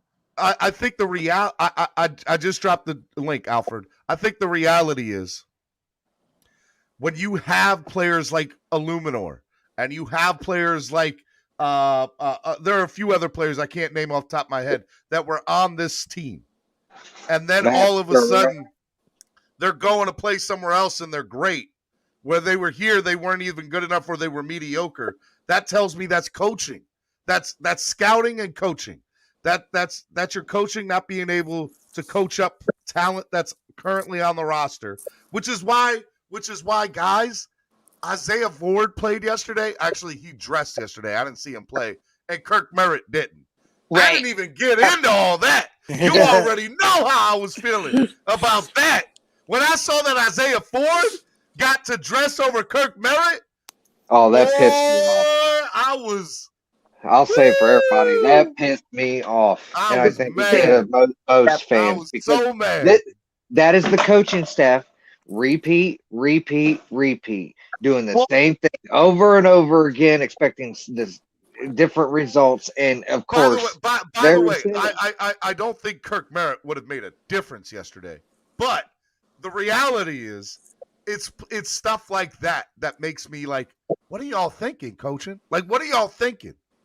Well, here's my thought on what are the coaches thinking is we have these beautiful drives, right? They didn't quite end up every time like we wanted them to, but we're mixing it up. We got Gaskins going in, we're running, we're throwing to this one and throwing to that one, and it looks great, and we stop. Why? This is what I knew it was a little issue yesterday. Now, again, I didn't think we were going to beat Tampa. That's a really well, Super Bowl team. I just wanted us to fight a little better. And going against a Super Bowl winning team, we opened up the game beautiful. We went down. The opening drive was awesome. We get to the red zone. First two plays in goal line situations, Myles Gaskins inside runs. Like those two run plays to me were a waste of plays. We didn't get down there to the goal line because of the running game. Finish it with the pass. Another thing I didn't like was, why didn't we line up Jalen Waddle on the right side of the field all game? All game. Richard Sherman cannot cover a speedster like Waddle. We kept putting Preston. You know how easy that is for Sherman to cover Preston? You're making his job easy, bro. Make it hard. Put the speedster and keep them all the way on the hashes all game. So they have to put a safety over the top. You're not forcing teams to dictate to your strength. And that's what I keep saying. Now, we could blame coaching, but sometimes we also need to realize we playing with subpar quarterback play as well. So it kind of goes hand in hand. It sucks that we're dealing with this limited offense. Well, and that we stop doing what works. I mean, running Gaskins up the middle when you know at the goal line and you know the big bodies are right there. That just doesn't make any sense. Right at Vita Vea. Right, and you do it not once, but you do it twice, and you waste two beautiful opportunities for a touchdown. Why are you not bumping him outside? Why are you not lining up two running backs? Why are you not giving an RPO? Why are you not trying 1,000 different things? But two plays that you know from the beginning are not going to work makes no sense. I agree. I agree. I got some Steven, I got to Hold get on. ready to get out of here. Go ahead, Russell. I just wanted to say one more thing, and then I got to go. Go ahead, Russ, because I got people in the back room. Go ahead. Not a problem. I wanted to bring something up, and if it were me, this is what I would do. If I was Flo, I don't know if it's even possible, but I would at least kick the tire on the idea and see what it would take to bring him in. And this may surprise you, but listen to the guy as an analyst and the fact that he used to be a quarterback. I would bring in Tony Romo to be an OC because I'm telling you right now, that dude is on fire with when it comes down to Look, I know some people don't like him, but he's one of the smartest people I've ever heard. Like when it comes to football. He is. He's smart. I would make him an OC right now. Now, I would. You know how much money he's making as you know how much money? Yeah, pay more. Pay more. Ross has got it. Nope. Ross has got it. Paying more. Nope. That's what I'm saying. Tony ain't leaving. He's never gonna leave that job, bro. Tony ain't leaving that job. He getting paid millions. I would try. Tony only got to work 3 days a week, and he ain't going nowhere. He ain't going nowhere. All right. Yeah, I agree. Well, no, I'm out of here, fellas. Russ, be good, y'all my have guy. A great morning. Fins up, Russ. Fins up, man. I get fins up. All right, let me bring on these people in the back room here. If everybody want to put themselves on mute real quick, because I got some people back here. All right, Russell, quit your job. All right, there we go. We got Matt, which was already on. We got Al, we got Estefan, and we got the infamous TD Fins Talk. All right, maybe not. Good infamous. morning, everyone. What's up, everybody? Hey, shout out to all the Nevada. PD, what's good, brother? That's the Good. fin. The picture's coming soon. I hope. Hey, man, I heard a lot of what y'all said, and I agree with a lot of it. The only thing is, you can't go find a coaching staff this early in the season, in the middle of the season. You can't even find offensive line coaches. So I think our best bet is to ride it out, and they need to already have a plan in place on who they want to bring in if they're going to move on from Flores. I'm not saying I think he deserves an opportunity to figure this out, but it appears like, I was saying I agree with a lot of what y'all said. It appears like, that he's lost the locker room, because when you're a defensive-minded coach and you got guys on defense that ain't playing for you, that's a problem. And like yesterday, they ate up our weakness. They ate all day on our weakness, which is our linebacking core, which is a position that our coach used to play in college, and he should know better how to identify that talent to be able to put that personnel, the right personnel on the field, and position these guys correctly. Dude, it's embarrassing when I don't know. I don't see how people stick up for Baker. Steven, that earlier in the season, I was. Remember that day when I was telling you yesterday? And I'll bring it up every time, bro, because it's that frustrating that there's people that really think that they know about that linebacker position, bro. we're sitting there arguing on your show, and you have people talking about Baker, bro, and even a Landon Roberts, bro. Yeah, he'll make a play from time to time, but he's not somebody that you rely on as your middle linebacker, bro. I saw him missing tackles too. The point that I was wanting to make is, if you played those positions, why are you moving on from guys that you know that are actually going to help your team? And to be able for that to be the I weak link, I know where this is going. I know where this is for going. that to be the weak link on your team, bro, you got egg all over your It face ain't this the morning. only weak link, If but you I were got you. standing up for Jerome Baker that day, you have egg all over your face because they even brought it up in the broadcast coming out into the second half, bro. They were highlighting plays where Baker's getting barbecued, bro. If you're a Dolphin fan and you bought a Jerome Baker jersey, you need to shut your mouth and stop talking. I Praising this guy. never bought Stop a Baker praising this jersey. guy because he's overpaid. Stop praising him. Bro, you do not understand the linebacker position. Because Like, Estefan, period. Point I blank. know down. I know we lost yesterday bad. And I know for a fact Jerome Baker was giving up big plays. But the plays they were highlighting on Jerome Baker, this is the thing where people need to come and listen to me. When you're a man-to-man defense and Brady sees it, he's going to call mesh and rub routes, crossing routes. He's moving guys in motion. He's identifying what the linebacker is. He knows who's covering. So if Baker was all the way on the left, he moved Fournette to the right. He doesn't have time to catch up after the ball is snapped. There's really nothing you can do. But Baker was getting picked on yesterday, and they used and abused him because of the man defense. And then after that, we had to switch it up because he was getting killed, and we went to zone with a 3-4 rush, and it was not working either. All right. Let me. The last thing I got one last thing. Hold on, Estefan. Hold on. Yeah. Go ahead, TD. Hold on, real quick, TD. Look, the last thing I want to say is, like, against the run, I saw AVG crash the line of scrimmage, come down and make a tackle. That was like the highlight for me out of the linebacking core. Other than that, when it comes to this coaching staff and even Tua, it seems like, because there's a report that came out yesterday about the Panthers wanting to move on from Darnold. They could make an even trade, and I think Houston might do it because Sam Darnold has a lot more to offer than Tua right now. So I'm just saying, I think we might be in a position where we have no choice but to ride this thing till the wheels fall out. So listen to what I'm telling you. All right. Hold on. Go ahead, TD. What's up, TD? I cannot believe y'all. Steven, the poll question.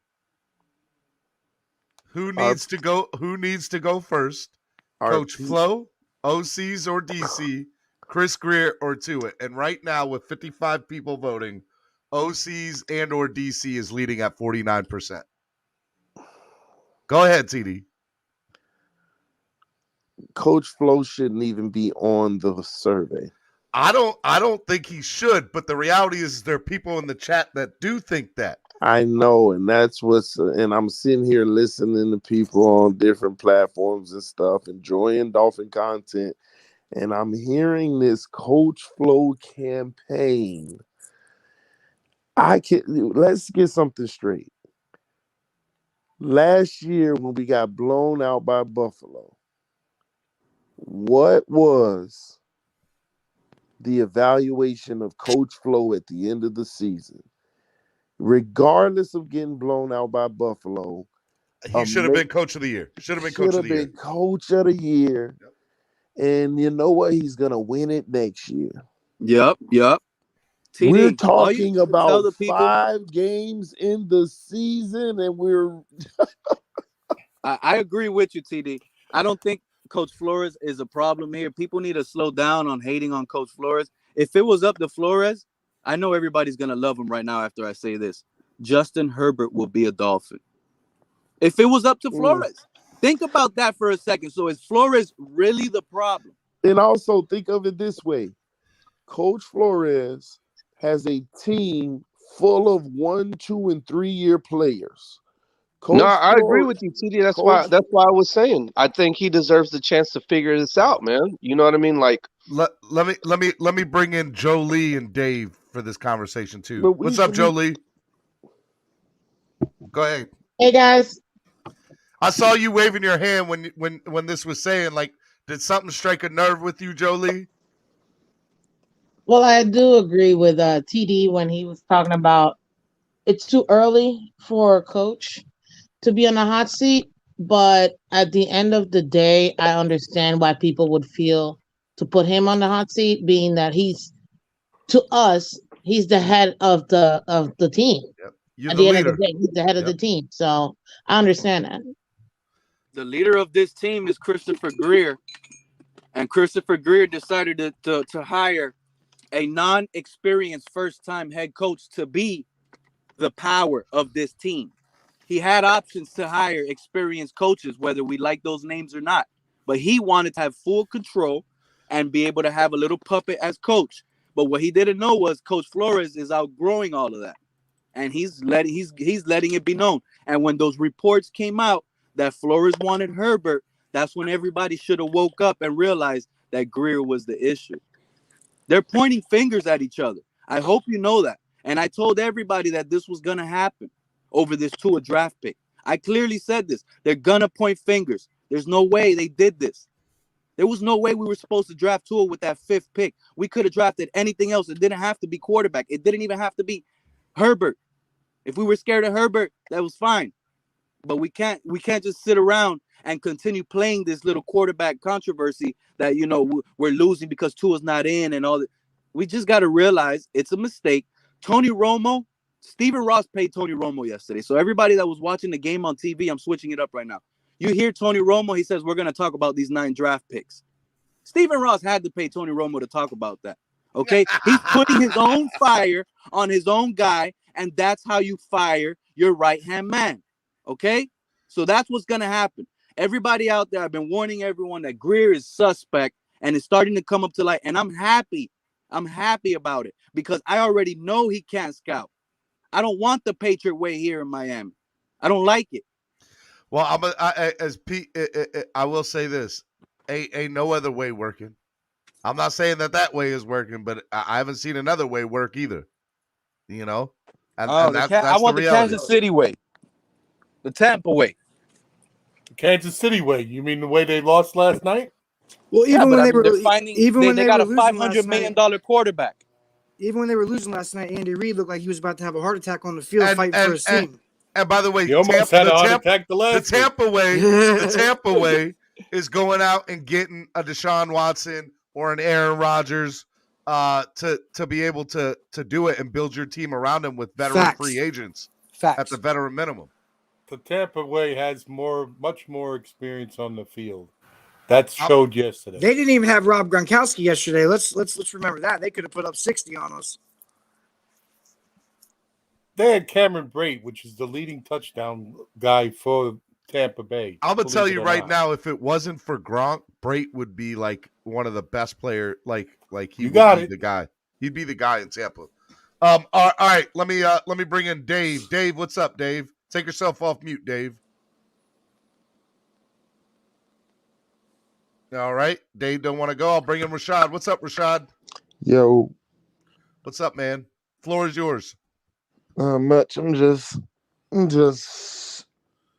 happy we look like we finally made moves on the offensive line that made sense for once. Yeah, we did. I'll say this. I'll do you one better. I think our offensive line yesterday played the best and looked the best it has all season. True, 100%. That ain't saying much, but it did look the best it looked all season. We still got to find.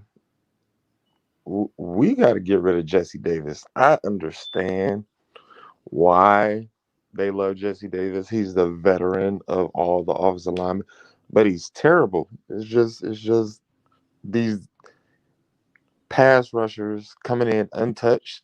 There's no moves, no nothing. They're just literally going around them, and all they do is dip.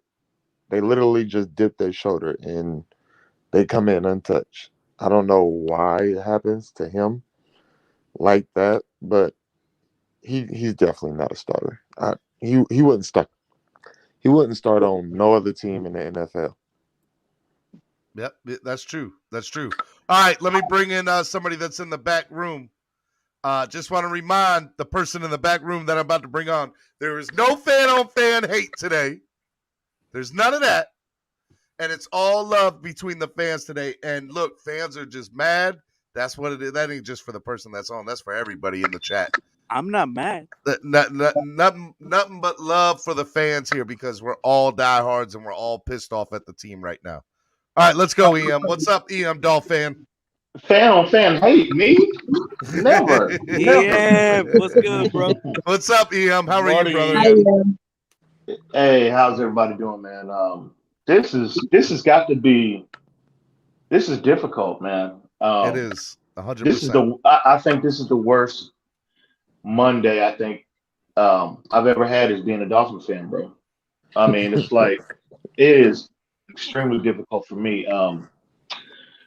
I mean, man, because it's like, it's like there's no, it's like we don't have anywhere to go. You know what I mean? There's no answer. There's no solution. There's no alternative to what's been, it's like, where do we go from here? And it's The next difficult. game and go from there, one game at a time. That's not even the real feeling, question. Bro. It's terrible feeling. What is the logical? What is the logical place to go? It's not even that. It's what is the logical place to go? Because there's a million answers that could go to that question, EM. But like in week 5, like what do you do? What do you do? Because I agree. I think you got to go with what you got right now, and you got to ride this out. We can only go up from here. I mean, can we get any lower? No, that's not true. Yes, we can. Let me bring up a point. Don't even go there. Look, you know what really sucks? If we would have been winning and still wanting to trade for Watson, God bless you, Steven. If we would have been winning and still wanting to trade for Watson, I think, the stance would have been softer. But now that they see that the Dolphins are in such a hole, I think the Texans are not going to soften in their stance. They're like, you guys need Watson so bad right now.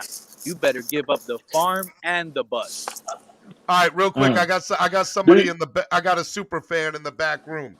Ladies and gentlemen, y'all see him on TV most Sundays. He's my good friend. I love him to death. Gorilla Luke. What's up, Gorilla Luke? What up, what up? What's going on, man? How are you? How you feeling? Yeah. I'm feeling good, man. I was able to wear the gorilla suit all day yesterday in Tampa. No problems. Awesome. No issues. Better. Yes. I'm probably about 90%. Hey, man, just keep on feeling better, man. That's all that matters. What? You've been watching the show this morning, man. What's on your mind?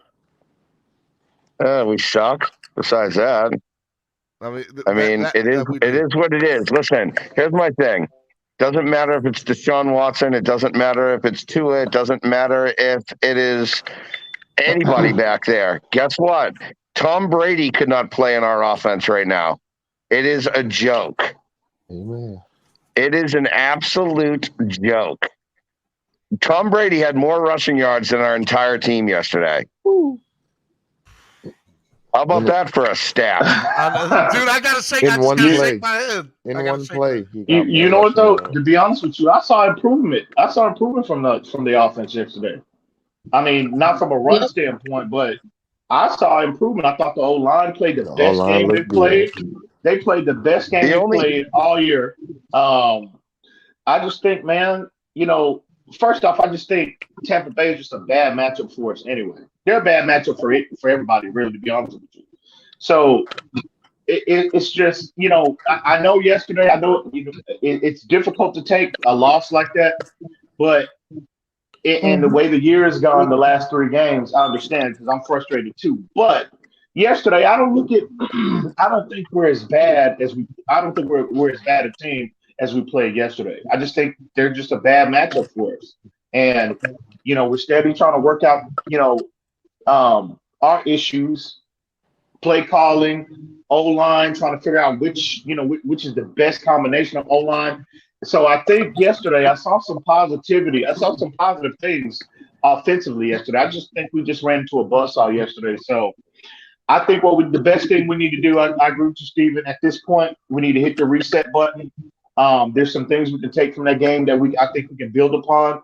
And, we just hopefully Tua offers, because I think I told Reason this yesterday. I said, I pray Tua, if we opt to stick with him, that he gets that kind of protection that Jacoby Brissett got yesterday. Because I think Tua will put up numbers if he's able to do that, and that'll bode well overall for the offense moving forward. But it's difficult. I'm with y'all. I'm with everybody. I'm frustrated as well. I was screaming all day yesterday at anybody that called me yesterday. You can tell by my voice. I was screaming at everybody.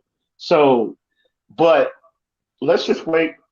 All this talk about Flores being on a hot seat and he needs to be fired. I think Brian Flores has earned a grace period with us. I think, based off what he did the 2 previous years, give that man an opportunity to right this wrong, to figure out. What about Greer, EM? What about Greer? No, I think Greer needs to go. But see, here's the thing, Steven. If you fire Greer, okay, well, generally when you hire a new GM, they like to bring their own people in. They like to bring their own coach. Yep. So if you get rid of Greer and you bring in somebody on the outside, and you give Flores another year, well, he's basically, dead man walking at that point, unless, he's a lame duck. So it's a difficult situation. But I will say this, though, to all those people that if everybody recall on Inside NFL about 3 months ago, EM Dolphin fan and Reason, we had that show about the very same things that the national media, everybody's talking right now about things that we highlighted that show about 3 months ago. And we came under immense scrutiny. People was, oh my God, they were killing us, bro. Y'all don't know what the fuck you talking. I'm sorry, Steve, my bad. Hey, y'all, $2 $2 to the swag. My bad, bro. Y'all don't know what you're talking about, yada, yada, yada. And all we were doing was just highlighting, these questionable draft picks that they made since they had absolute power, as well as free agency dollars that they haven't. We didn't think that they were, the most responsible in allocating those resources. And so look now, you got the entire national media talking. I heard Tony Romo talk about this yesterday on the telecast. I said, man, it's just crazy to me, bro, about how, we were just killed for that. And then now everybody's talking about it. So it's ridiculous. I'm frustrated too. But if there's anybody that deserves grace period, it would be Brian Flores, in my opinion. But Greer has to go. I would say if you're going to make a move, it's got to be Chris Greer. It's got to be. Gorilla Luke, do you agree with that? Yeah, Chris Greer's definitely got to go. There's no doubt about that.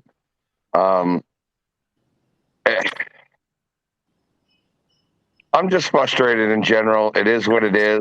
I mean, it doesn't matter what quarterback you put behind there. We need to get rid of offensive and defensive coordinators. They're both terrible.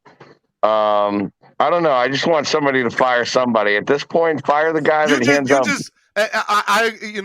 I know you're frustrated, and I agree with you. But I do think there's a reality to that. There needs to be a scapegoat here. There needs to be somebody that fans can point the finger at and them to do this in order for it not to be an entire teardown. Oh, it's definitely Greer. Easy.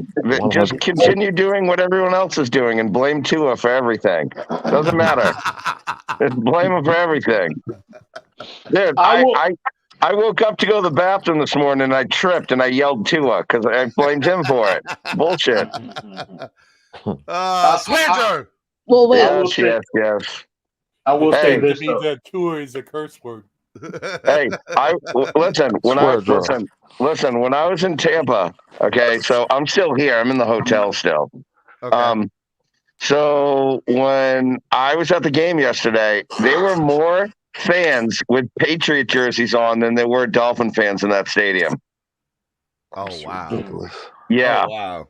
And I talked to a lot of the Patriot fans that were there, and everyone just converted to Tampa fans now. It's disgusting. All right, let me bring on D1. What's up, D1? Good morning, everybody. Top of the morning. How's everybody's morning? Good morning, D1. How are you, brother? I'm good. I'm sitting here enjoying the first day of football season. Oh, you're the first day. This is the first day of football season, as far as I'm concerned. I don't have any ill will going into the game. As far as I'm concerned, this is the first week of the 2021 football season. I ain't mad at you feeling why like is that? Why is that? Because Tua's gonna be back this week. Because Tua's gonna be back. The O line is playing better, so maybe the O line could block a little better for him. I believe looks better. Tua not playing these last 4 weeks open people's eyes to what are the real problems. Not it. I don't think it did. Like nobody could blame Tua these last 4 games.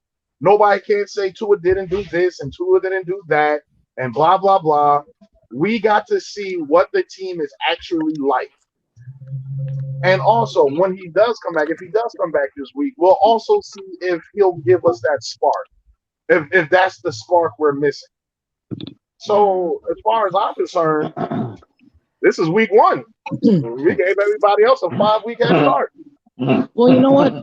One thing that I will say about 3 weeks ago when they put Tua in IR, I said it.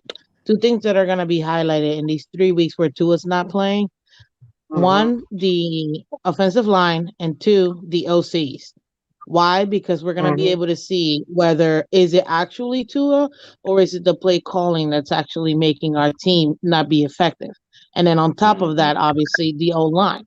Is it the way they're being aligned with the way we have them now, or do they need to be adjusted or AKA traded like Austin Jackson?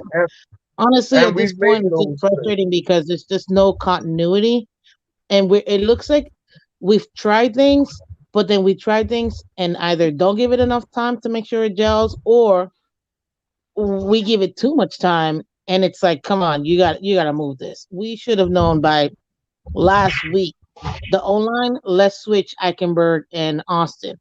I'll throw you one better, Joe. I'll throw you one better. This should have been worked out in training camp. This should have been worked out in training camp. Yeah, I remember Austin Jackson. Somebody said this like a month ago. Austin Jackson was a disaster in OTAs. Eichenberg at right tackle was a disaster in OTAs. Why are you waiting to the 5th game of the season to try to to shuffle and try to figure this thing out? I'm going to answer that for you. This is crazy. This is the same talent evaluators that said Illuminor was not a good offensive lineman and just released him, who, by the way, is rated as one of the top 25 offensive linemen in football right now, and he's one of the best offensive linemen for Vegas. But this is the problem. I don't know why they're so horrible with the offensive line. Why would you? This is what that pisses me off.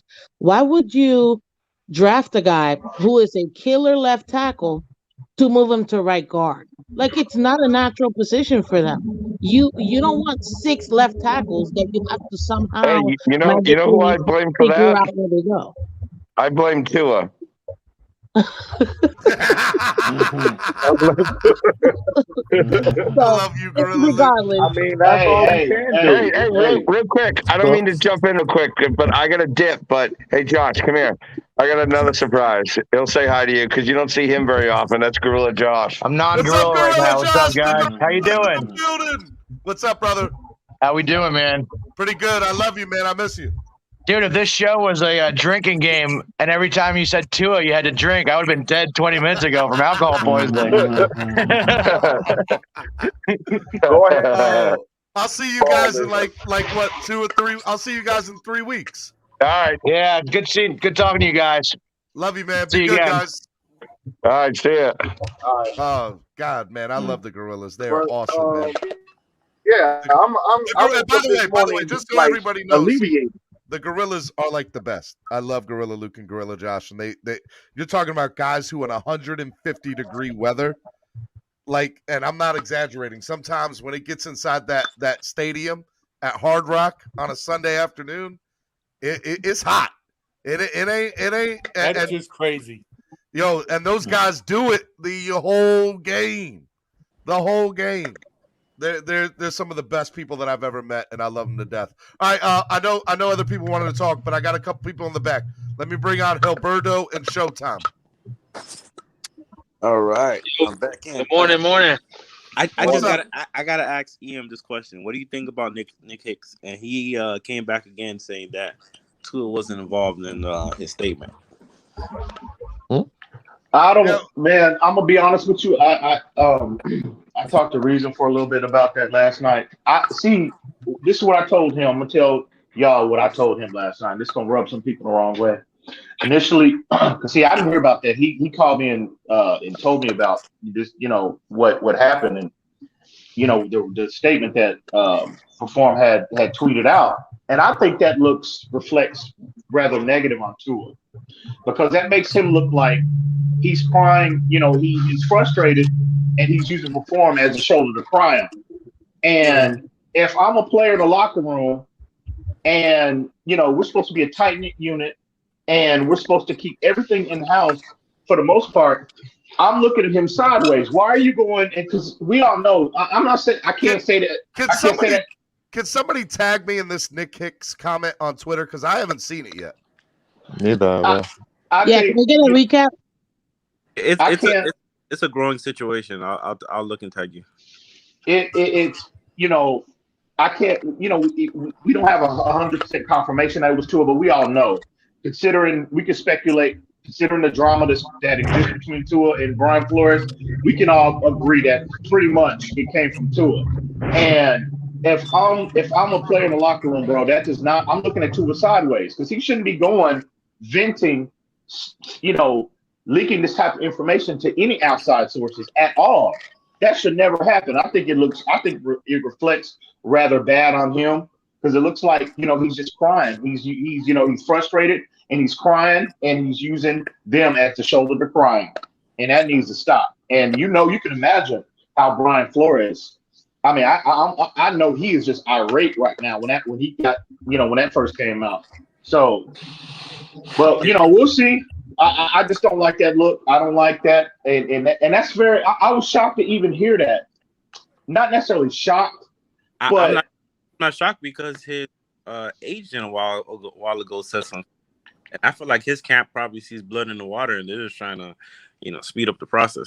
And by the way, and again, I don't know what was said. I need people to tag me on Twitter what was said, but what I will say, if people are on here saying Nick Hicks retracted what he said. Of course he did. He doesn't. I'm sure he said what he said in frustration. I'm sure it was real. I don't think that it was lies. And I'm sure when he realized that he put it out there, he didn't want that he threw his boy under the bus. And his boy probably called him up and said, "Dude, what are you doing?" Nick Hicks, to be honest with you, are we going to act like this? You know what? To be honest with you, listen, and not other Dolphin players. Nick Hicks. Trust me, he been running his mouth a long time, bro. Hey, I'm not affiliated. I have no relationship with that man, so I can say this. He's been running his mouth a long time, bro. So this is not the first time, but I told other individuals when we had these conversations in the past about the information he's leaking. I said, bro, it seems like he's building some type of, he's got an agenda, obviously, with his client, with Tua, but it's like he's trying to build, an anti-Flores campaign. Kind of indirectly. And all of this stuff, look at the leaks that came out yesterday. It's fueling all of this anti-Flores campaign. And what does it stem from? Because he wanted Justin Herbert over Tua?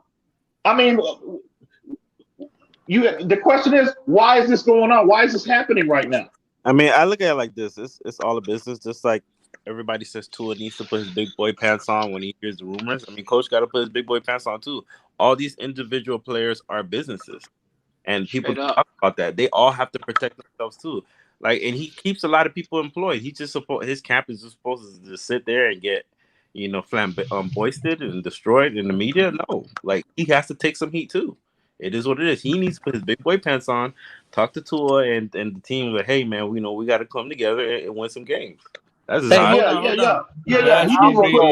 I agree with that. But he don't need. I agree with that, but he don't need his quarterback. He don't need his quarterback going, using Perform, God knows who else, to release this type of information, bro. Because it's all anti. Flores don't need additional criticism. Hold on. He's already getting it from the media and the fan base. It's enough as it is. He don't need any more from his starting quarterback. But his Fill his me in with quarterback Nick want a Hicks. little support from I his mean, coach too now. Hey, It I works told both y'all from ways. I went at Nick I Hicks. mean, I called out Nick Hicks for that. hang on. But I One want at to a know the new time, stuff. guys.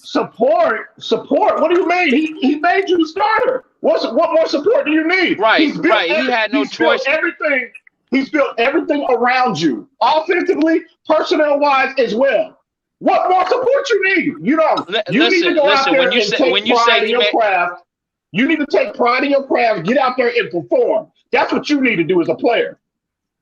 So no, I'm not trying to we hear get that that nonsense as a about. as a player, you need bro. Go ahead. as a player you need to perform. But as a coach and a GM, you got to put the right tools around this dude. Come on, the offensive line looked good yesterday, but this O line has been a smorgasbord since Tua got in there, bro. I would agree. The veterans that they had on this team last year, they let them go, and they just tried to speed up the process. But I just think it's more than just the old. Hey. Go ahead. My bad. Go ahead, bro. So it goes back to so I know. I know jump back up. What's going on, Fitzpatrick. EM? I don't know what's going on with the Nick Hicks stuff. Can you read? It's just. Well, let me know when maybe I'm on a delay or something. I have no idea. It's just Nick Hicks has just been, and this is not the first time. This is the first time that these comments have been made public, because he's been running his mouth a long time, bro, about Brian Flores. Go ahead. And I've been saying he's been running his mouth. I was the first, EM. I know you remember the only one that called out Nick Hicks in this entire community. I called him out the first time I heard him, because I already knew he was building a narrative for Tua, because he's training Tua. That guy will be so scared to sit here and say Tua's arm is not that well. You know, he's only going to say what's positive for Tua. And I caught that on, and I called him out. And that's what it was about. Of course I'm buying this, EM. I don't even know what you're talking about, but I believe it because that's the way he's going to do it. I would love to chime in on Hold this. on, Pete. He didn't say Tua didn't like Flo. He said the whole team has lost their faith in Flo. That's a Hold on. I don't believe that. Hold up. Go ahead, Damian. Good morning, Mr. Vice President. What's up, Mr. President? Fans up, everybody. I got to talk about this before I go to work. Now, we all know when it was speculation about Flo saying what he was saying about Tua not liking him. Everybody was willing to crucify Flo. That's horrible. That's toxic behavior. Now, when your trainer has come out and said this, we know who he was talking about. Come on, y'all. Let's not be naive. So, let's have that same animosity. If it was X doing this or anybody else, oh, that's toxic behavior. He's dividing the locker room. Put on your big boy pants. Same thing needs to apply. So people say, oh, well, Flo, do you put on his big boy pants? Yes, he does. But Tua needs to recognize you keep stuff in the house too. Because when Flo was allegedly saying it was supposed to be in house. Let's keep the same thing going. Same thing going. That's all I say.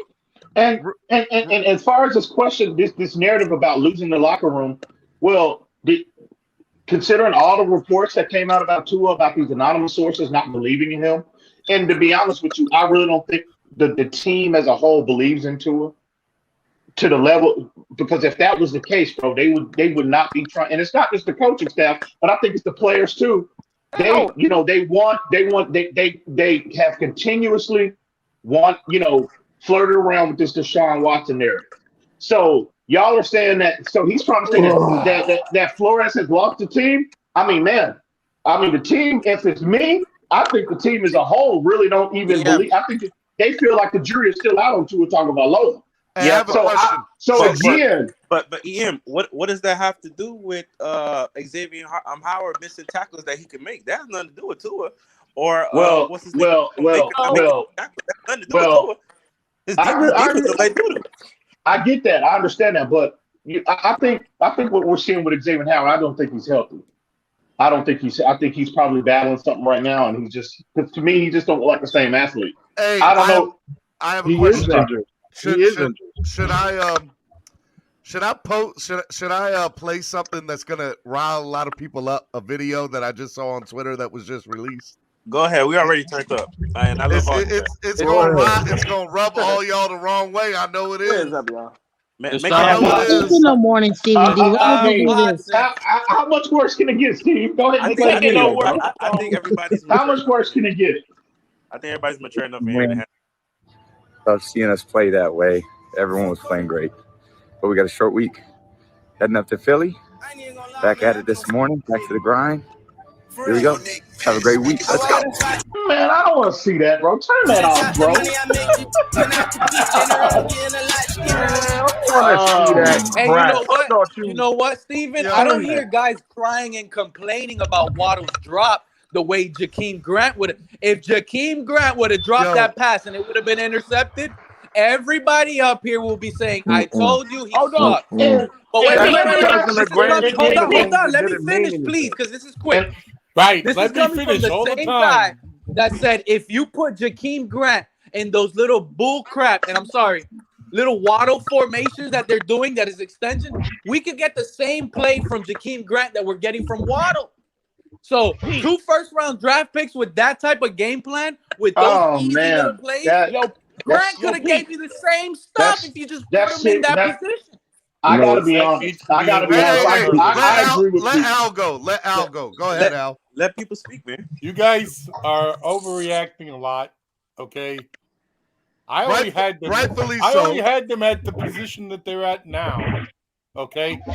When they won the first game, I expected them to win another game. So that's the only difference here. I don't like the way they lost, but the thing is, there's a fine line between winning and losing. You know, sometimes it's just one player that makes the difference.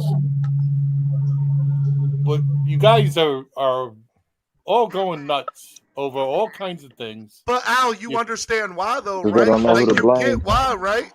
Hey Al, Alfred, I've seen 50 years of this. I get it. Okay? I Alfred, get it. Yeah, But those you are can't. years damn we had lie. Marino and Bob Greasy and the 72 Dolphins defense and Don Shula and all that. The point of the matter is we're a bad team, man. With 1-4, we should be 0-5. Because guess what Tua did? Throw it right to the what was it, J.C. Jackson or one of them, and the man, game I don't was even over. care about the Dan Marino era. I didn't watch that. I started watching the Dolphins from 2000. I want Miami to win now. I'm tired of the history. I'm on your side about that, Pete. And one See, more thing about listen to you guys right now. Nobody gave us a ring in the last You guys 30 years. right now. You're all upset. This is the This is the problem. 6 drops on 30 targets. Do the math. That's horrible. Hold up. 2 things. Number 1, no fan on fan hate today. Oh no, we all love Al, you. I got you. Number two, Al, I love you, but you have to understand this fan base is over it. Like they're pissed. And I get you've been dealing with it for 50 years. The same way we've been dealing with it for how many years we've been dealing with it. Yeah, but here's the thing. At least you got to see the success. At least you got to see the success. I don't I remember haven't seen it. I've never seen the Dolphins be a good football team ever, Al. Ever. Me either. There I've never used to seen be them a win a time when the playoff game. Dolphins used to cut people's throat, and the game was over by halftime. That's cool. I never knew that. Listen, I got a Steve, question for everybody. I got a question for everybody. What's up, Ian? By the way, TD's on too. Go ahead, Ian. I'm looking at this tweet from before. He's trying to walk it back right now. Here's the tweet. Nobody's tagged me in it. At Steven, can you SK show it? Here we go. It says. Tag Steven, EM. Please tag Steven so he can show us on the screen. It says, here we go. It says, here we go with the rolling eyes emoji, and it says, frustrated fan, yes. Disappointed that our guy can't contribute to this team, yes. But this article is a reach. And don't even try to pull a number one into this. What we tweeted yesterday was common knowledge, not insider info. We never have talked about the team. Wow. That's a damn lie from the pits of hell, bro. That motherfucker, he been running his damn mouth all year swear long. jar. Come on, y'all. Swear jar. My bad, bro. No, not today, Steven. Let EM flow. I like what I'm hearing. You know why I like what I'm hearing, Steven? He been running his what I'm hearing? mouth. Because when I went at Nick Hicks for talking, all that, everybody bashed me and said I didn't know what I was talking about. Like he was You still don't know what you're talking about. Pete, it wasn't everybody. It wasn't everybody, Pete. It was a handful. No hate this morning. It was just a handful. No, of people. everybody went at me when I went at Nick Hicks. I didn't buy I didn't go at you, Pete. So it's not everybody. What am I missing? Nick Hicks is Nick All right, Hicks. time out. honestly Time out. feel Time like out. Time out. Time out. TD, go ahead, TD. No, I'm trying to get in on it. What am I missing with some post Nick or something? Hicks. Nick Hicks. apparently Why Nick nobody's Hicks, tagged me TD, in you it? didn't see that yesterday? TD, you didn't Nick see that? Hicks, TD, I This sent is it in our the group guy chat, that bro. said yeah. Tua was 60% last year. He put a number on Tua's hip, and the whole community ran with it. And I had to fight it and turn it down, and everybody bashed me for it. And that's But just the that way it doesn't is. mean So he was what wrong. did he He say did something yesterday? unprofessional. Man, that guy didn't know Nobody's tagged me what in it. I don't know. apparently he said that Flores is losing the locker room, No, he and said Flores lost the locker room. he's lost the locker room, and apparently the fan base believes Tua ran to Nick Hicks and said, And also, Professor Flores has lost the locker room. That's not just it. Where else is he gonna get the information from? Nick said it. Where else is he gonna The same place that we got it from. We've Professor been Klump saying it for the made an last 2 article weeks. about it. He's trying to defend himself against Professor Klump, my- and Klump my- is like, "No, this is big news." And That's what I feel. I feel like he's defending Professor himself Klump. as a That guy's trainer. a clump for sure. He's trying to not place blame on Tua. He's trying to find a place to blame, and he's going with the common denominator of the situation that we've all done for the last 2 weeks. Let's blame Flores. I I doubt understand Tua. that, brother. Hey, my I brother, I doubt Tua understand that. ran to his trainer How? and said His nobody trainer said believes it, in brother. Flores no more. My brother, his trainer said it. I Like, his believe trainer it. said it. I When his trainer say understand good that his stuff trainer about said it. Tua, Oh, when his trainer okay, say good okay. stuff about Tua, we with it. So why can't we Okay. be with it when Tua has this toxic behavior that if anybody Just else would have did it, he would have been a cancer and a toxic player. Let's call it what it is. Just no. I was literally about to day, ask y'all. I Y'all meant the whole think team, Tua not might just be Tua. low key? I mean, Y'all think Flo, Tua might everybody. be low key toxic? Somebody's gonna get That's let go if we toxic lose against behavior. Jacksonville. It is what it is. All I'm saying is Anybody else on that team that would did type of behavior, bro, that makes him look so small, in my opinion. Tua, if that is true, Tua should not be doing that, bro. You That should honestly never think Tua happen. did that? I truly Hell think. yeah!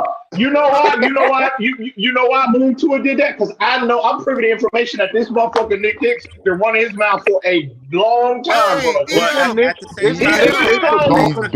He has disclosed. He has been quoted. Hang on. That's my This man has thing. been privately. This man has been quoted. Privately, this man has been quoted as saying. I mean, he's giving direct quotes that Tua has given him, and he's relaying this information to outside sources. So he's been running his mouth for a long time, and I think absolutely Tua has been running his mouth for a while. So why you're not? killing me, Smalls. Why not say Thank you, EM. I appreciate that. You the boss. Listen, man, all these NFL players talk. They talk to their girlfriends, their fifth baby mamas. I mean, you can't control what people around you do. Tua has My to check thing him down, make is, sure that if the house he's comes out. quoted Tua before and said Tua has said it before, why not say it now? All right. Why is he Time out. protecting Time Tua out. now? Time out. He First of all, can't publicly say that, bro. But you just said he did. Hold up, everybody. Hold up. Not to this I mean, situation. hold up. Omar was already saying most of the players don't like the team. It's not just Nick Hicks. If you watch big old last, that's what I'm saying. I'm muting everybody. Hold up. Number one, it's gotten out of hand. The show has gotten out of hand. All right, that's one. Number two, Steve. Number Just two, like the score yesterday. Number two, where's my man Chef Jew at? Because a lot of y'all owed to the swear jar this morning. I done heard a lot of bad words up here. And number three, I love y'all. I just want to say I love y'all. You know, it wasn't just Nick Hicks. You know, Omar Kelly said some stuff too after the post game about players. But no. Omar Kelly did not say this man has lost the locker room. He said he's just not a likable guy. I didn't say that. I said Omar Kelly said that. Why is everybody assuming that everybody likes Flo? That's what he said. No, I didn't say that. I didn't say nothing about not liking Flo. What I said was I'm addressing the losing the locker room narrative. I don't care. I never said anything about people not liking Brian Flores. So, and again, like I said, the reason why I'm convinced that this information came from Tua, again, it's because I'm privy to information that he has been running his mouth. I mean, giving direct quotes, showing text messages from Tua to outside individuals that I've seen. Show me an NFL so I don't want to hear that. Show me an NFL player that doesn't talk to somebody. That's why you guys have sources, because somebody. No. I'm not. Listen. Again, you can talk, bro, but it's like it's like when the place that this is coming from. Now I can't sit up here and definitively say it's Tua because I didn't hear the man say that. Relay this information to this man, but it's I'm not good. speculating. Hang on, hang on. It looks like Tua. It looks like Tua because there's obviously there's an issue. There's a disconnect between Flores and Tua. It looks like Tua is just so frustrated. He looks like a little kid in this regard, and he's using Perform as an outlet to vent his frustration. And see, I don't believe that. What I believe is, I believe that Tua and Nick Hicks are having closed door conversations, and Nick Hicks let it out the bag, and Tua went back to him and said, "Bro, this is not cool." Because I don't see Tua being that guy. That's I what I'm don't see saying. Tua being that You got to guy. give Tua the benefit of the doubt. That's my thing. History of doing this.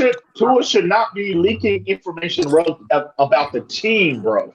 Team business that remains within the team. No, you shouldn't be doing that. And then Anybody wonder why he's not a Cruz, you're captain? killing me, Cruz. Cruz says I have a source that Miami's preparing to play the Jags in London next week. That same source told me that Tua's playing quarterback at some point. I don't know why all of y'all are tripping, yo. The season just started. So Good job, Cruz. Way to lighten the mood. We 1-4, man.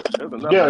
Exactly. The season started. And the reason I'm saying that, I'm saying that is for the simple fact we have so many unknowns. The biggest unknown for everybody is if Tua is the franchise guy. We need him to play the rest of these games so we know what avenue we need to continue to go down once the season is over. Wait, question. There should be no firing. There should be no firing of no OCs, DC, or anything like that. You keep it status quo so we can identify everything. So towards the end of this season and off season comes by, we know what moves to make and who we need to keep. I agree with that. I agree. I don't want. That's what I'm saying. And I understand people say when I say the season start over 1-4, we play 5 games. When I'm meaning that, I want answers. I'm tired of what ifs. I'm tired of projecting. I'm tired of predicting. I agree with you. I don't think this is at the end of the year. Oh no. One quick question, real quick. One quick question. Hold on. So D1. I'll be right back, guys. Go ahead, Jolie. Thank you. Do you think then that we should, before the trade deadline, get Watson or not? No. 100%. No. 100%. I don't Why not? That's a good question. I agree with you. I don't want to. That's next season. That's not. You need to focus on this. That's the problem with this team. Everybody's worried about next season. No wonder we're losing like this. You need to focus on this season. This season not over yet. The only way. Hold on, wait. Capital on 9 of first round draft picks. It doesn't make any sense. The fact think about it this way. Real quick. Listen. Think about it this way. What if, because I did pose this question the week before, that we actually do go out and get Watson, even if he doesn't play this year at all.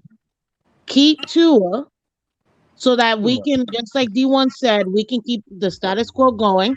Because at the end of the day, we can give, if we do that, we can give Tua the years he needs to develop. And we could also still have Watson learning the playbook, learning our system, learning. That sounds good. But when Watson comes to Miami, the backup quarterback is irrelevant. That's number one. And number two, Tua costs us way too much to keep on the roster as a first-round draft pick to do that with Watson. So if Watson comes to Miami, you might as well kiss Tua goodbye. I don't agree with that. I don't. Not at all, because we can develop him as the best backup quarterback ever. You gotta have as much quarterbacks as possible. You don't know what's gonna happen. So he could have another case. He could get hurt. You need to have as many quarterbacks as possible. You can never have too many quarterbacks. Watson for me is out of the question for this season. Like, I don't even know why we discussed it. Like, that's out of the question for this season. Watson isn't coming to Miami this season. Exactly. And I know y'all want to fight me about it. This is the issue. When Watson arrives, we'll deal with Watson. He is going to come. I truly believe he's not coming this season. You don't break it down to you. Simple as this. That's your opinion. But listen, One thing I'm gonna say is You ain't hear the reason why yet, Pete. Give me a second. Pete, you gotta let the man talk. Let the man talk, Pete. Let him get it off, Pete. Let him get it off. Go ahead, bro. If Greer does not make this thing work with Tua this year, he's out of here. Exactly. Now, if he goes and take whatever, if he goes and take whatever we have left and risk it on Watson, he's still out of here because he's already wasted capital. Facts. Well, I agree. All rides on Tua for Greer. Rashad, I hear your point. I hear your point, but the fact that you have to trade for a quarterback 1 year in after a rookie of the top 5, that should let you know that your GM needs to go from the jump. Exactly. Not at all. But Not at all. Because I'm going to give you one answer. Cardinals. But here's the issue. Here's the issue. I know we're all down as fans, right? And I told you, after quarter 1, we were 1-3. I didn't expect us to beat Tampa. I hope we beat Tampa, but I didn't expect it. But we're on to quarter number 2. We're already 0-1. If we could flip the script, which is attainable, look at the schedule. We can go 3-1 in the second quarter. Sorry, if we had Watson And we yesterday, could be we wasn't at winning that 500 heading into the third quarter. And I believe it. I'm sorry. I believe Let me